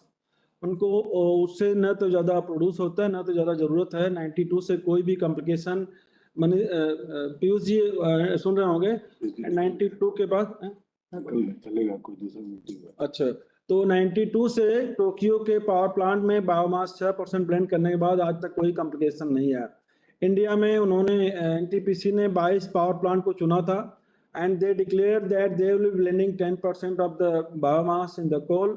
But I am not going to believe that figure because 10% biomass कभी एनटीपीसी पाया है न पाएगा. आज की जो गवर्नमेंट पॉलिसीज है, biomass producer are very shaky, they are hesitant. उन्होंने उस हिसाब के प्लांट किया, मैन पावर इंफ्रास्ट्रक्चर लगाया, देयर आर नो टेकर्स. उनको 25 साल 50 साल तक के लिख के एग्रीमेंट कर दोगे कि तुम बायोमास प्रोड्यूस करो, हम खरीदने जा रहे हैं, इस रेट पर खरीदेंगे, आपको लॉस नहीं होगा. ये पॉलिसी में भी फ्लॉ है. कोल बायोमास में अभी प्रूवन टेक्नोलॉजी ऐसा कुछ नहीं है, बट स्टिल साइंटिफिक एंगल से व्हाट इज द इंडिया के कोल के अलग अलग वीएम है, अलग अलग फ्यूल एफिशिएंसी है, फिक्स कार्बन है, रिएक्टिव मैसरल है. आप उसमें NTPC and other power sector सामने आया ही नहीं, so that some basic structured research can be done through SIMPHR या may be other R&D institute, जहाँ पे हम बताएं कि 5, 10, 15, 20, 25, 30, 40% तक बायोमास. मान लीजिए हमारे बिहार में पावर प्लांट है, बिहार में तो यूपी में बिहार में बहुत ज़्यादा बायोमास प्रोड्यूस होता है, खेती होती है, जंगल होते हैं. अगर हम ऐसे बायोमास को लोकली उस पावर प्लांट को दे सकते हैं, नॉट ऑल. दिल्ली वाले में क्या जरूरत है, सिंगरौली के आसपास वालों को क्या जरूरत, जहाँ कोयला आराम से, जहाँ कोयला है वहाँ पे बायोमास भी कम है, खेती होती नहीं उस एरिया में, कोलफील्ड एरिया में. तो वहाँ के लिए अलग स्ट्रेटजी हो, और जहाँ पे है कि ज़्यादा forested area and agriculture land है, वहाँ पे दूसरी स्ट्रेटजी होनी चाहिए. तो that should be well covered कि हम अभी बायोमास को प्रोड्यूस भी किया, वहीं पे यूज भी कर लिया. तो डॉक्टर वल्लू ने अभी यहाँ पे कुछ बेसिक रिसर्च इनिशिएट किया. Hopefully some research R&D and industry will be joining with him, so that we can show that this is the variety of the biomass and this can be blended in this percentage. तो उस पे that needs some basic R&D also, जो कि NTPC ऐसे ही सोच के बैठा है कि कोयले में 10% बायोमास मिला देंगे, जल जाएगा. जल तो जाएगा, but you will not be having very good efficiency of the boiler. तो इसमें अभी साहू जी नहीं है, अगर कुछ क्वेश्चन होता तो डॉक्टर वल्लू यहाँ पे अभी भी है. प्रद्युत माझी जी ने अडानी का एक्सपीरियंस शेयर किया, that was good. Shashi Ranjan ने बड़ा अच्छी तरह से अपने टेक्निकल चीज़ों को डिस्कस किया, and also he replied very technical question by Manish, and audience were happy with the reply and interaction. And अभी एक जो ग्लोबल चैलेंज है इंडिया के कोल सेक्टर के लिए, by 2030 Kyoto protocol and Paris agreement के हिसाब से India was suppose to phase out coal. कोयले को हमको स्टील एंड पावर सेक्टर के लिए, किसी सेक्टर के लिए यूज ही नहीं करना था 2030 के बाद. भारत सरकार लड़ रहा है कि नहीं, हम 2030 से के बदले मुझे 2070 तक का ग्रेस पीरियड दे दीजिए, by that time will be phasing it out. But still Bharat सरकार की कुछ पॉलिसी इंटरनली शुरू हो गई हैं, कोयले को धीरे धीरे कम यूज करना है. तो सोलर है आपका, या हाइडल है, या न्यूक्लियर है. न्यूक्लियर के लिए अभी हमारे पास कंस्टेंट्स हैं, बट हमने कहाँ गए थे हम, साउथ अफ्रीका, केप टाउन में एक अभी कॉन्फ्रेंस था to phase out, just transition, phase out of the coal. वहाँ पे मैंने बोला कि देयर वर मेनी स्टॉलवर्ड्स, मैंने बोला कि भैया आप लोग तो डेवलप कंट्री है, हमको भी डेवलप होने दो, उसके बाद कोयला हटाएंगे। हमारे पास तो कई लाख एम्प्लॉई हैं कोल के, पावर सेक्टर में और स्टील सेक्टर में जो काम करते हैं। हमारे लोग का तो रोजी रोटी के साथ हमारे प्लांट भी बैठ जाएंगे। We are not able to update and upgrade our plants without coal. हमारे कोल बेस्ड पूरी इकोनॉमी है, हम तो अभी डेवलप कंट्री हो जाने के बाद करेंगे। Otherwise just you allow us also to use nuclear power. Nuclear power India को यूज करने दो, हम भी न्यूक्लियर प्लांट लगाएंगे, न्यूक्लियर एनर्जी से अपना देश चला लेंगे। हमको तो बिजली चाहिए तो चाहिए डेवलप कंट्री बनने के लिए। तो हम थे डॉक्टर पीके सिंह, हम लोग बहुत बोल्डली उसको मना किए, हम लोग उसको एग्री नहीं करने वाले हैं। अब that became part of their minutes also. So अभी है कि जो whatever deliberation have been done today, हमको अधिक से अधिक अच्छी क्वालिटी का स्टील चाहिए और अच्छी सी बिजली चाहिए और पर्यावरण हमारा सुरक्षित रहे, इस पे फोकस हमारी स्ट्रेटजी होनी चाहिए। एंड हमारे जो प्रेजेंटर थे, स्पीकर थे, उन्होंने काफ़ी अच्छा जस्टिस किया।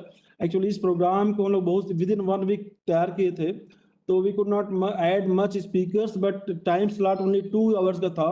तो we crossed even, we are approaching around 3 hours.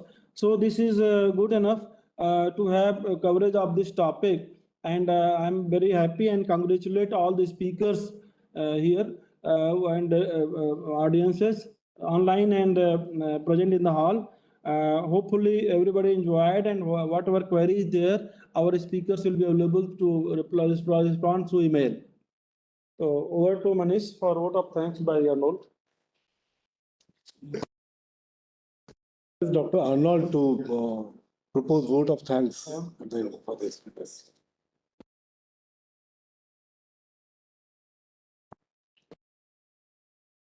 Good evening.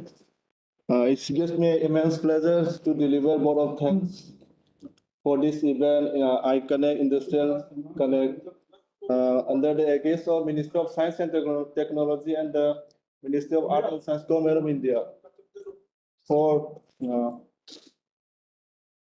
to celebrate the Azadi Ka Amrit Mahotsav and to foster the Amrit Atma Nirbhar Bharat.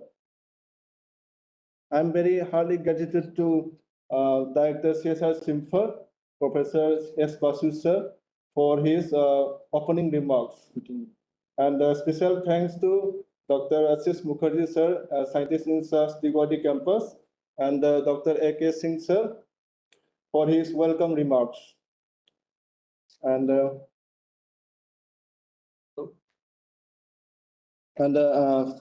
thank you, thank you very much to speaker panel from industries, Mr. S. Saraswati Rafael and Mr. Piyush Srivastava, NTPC, and Mr. Shashi Ranjan Singh from Siam Metallics, and Mr. P.K. Mishra from Adani, and Mr. Pradyut Maji from Adani also. And a special thanks to our speaker panel from Simfer, Dr. Ashok Kumar Singh sir, and Dr. Prakash Disavan, and Dr. Uday Sadapade sir, and Dr. Manish Kumar, and Dr. Santi Gopal, okay. And once again, I thank to all and all present here and present virtually. And thank you very much to iConnect team of CSR Simfer and the e-service team of the CSR Digwadi campus, Mr. Bikram Raja, for arranging this virtual platform for knowledge sharing programs. Okay, thank you very much to all.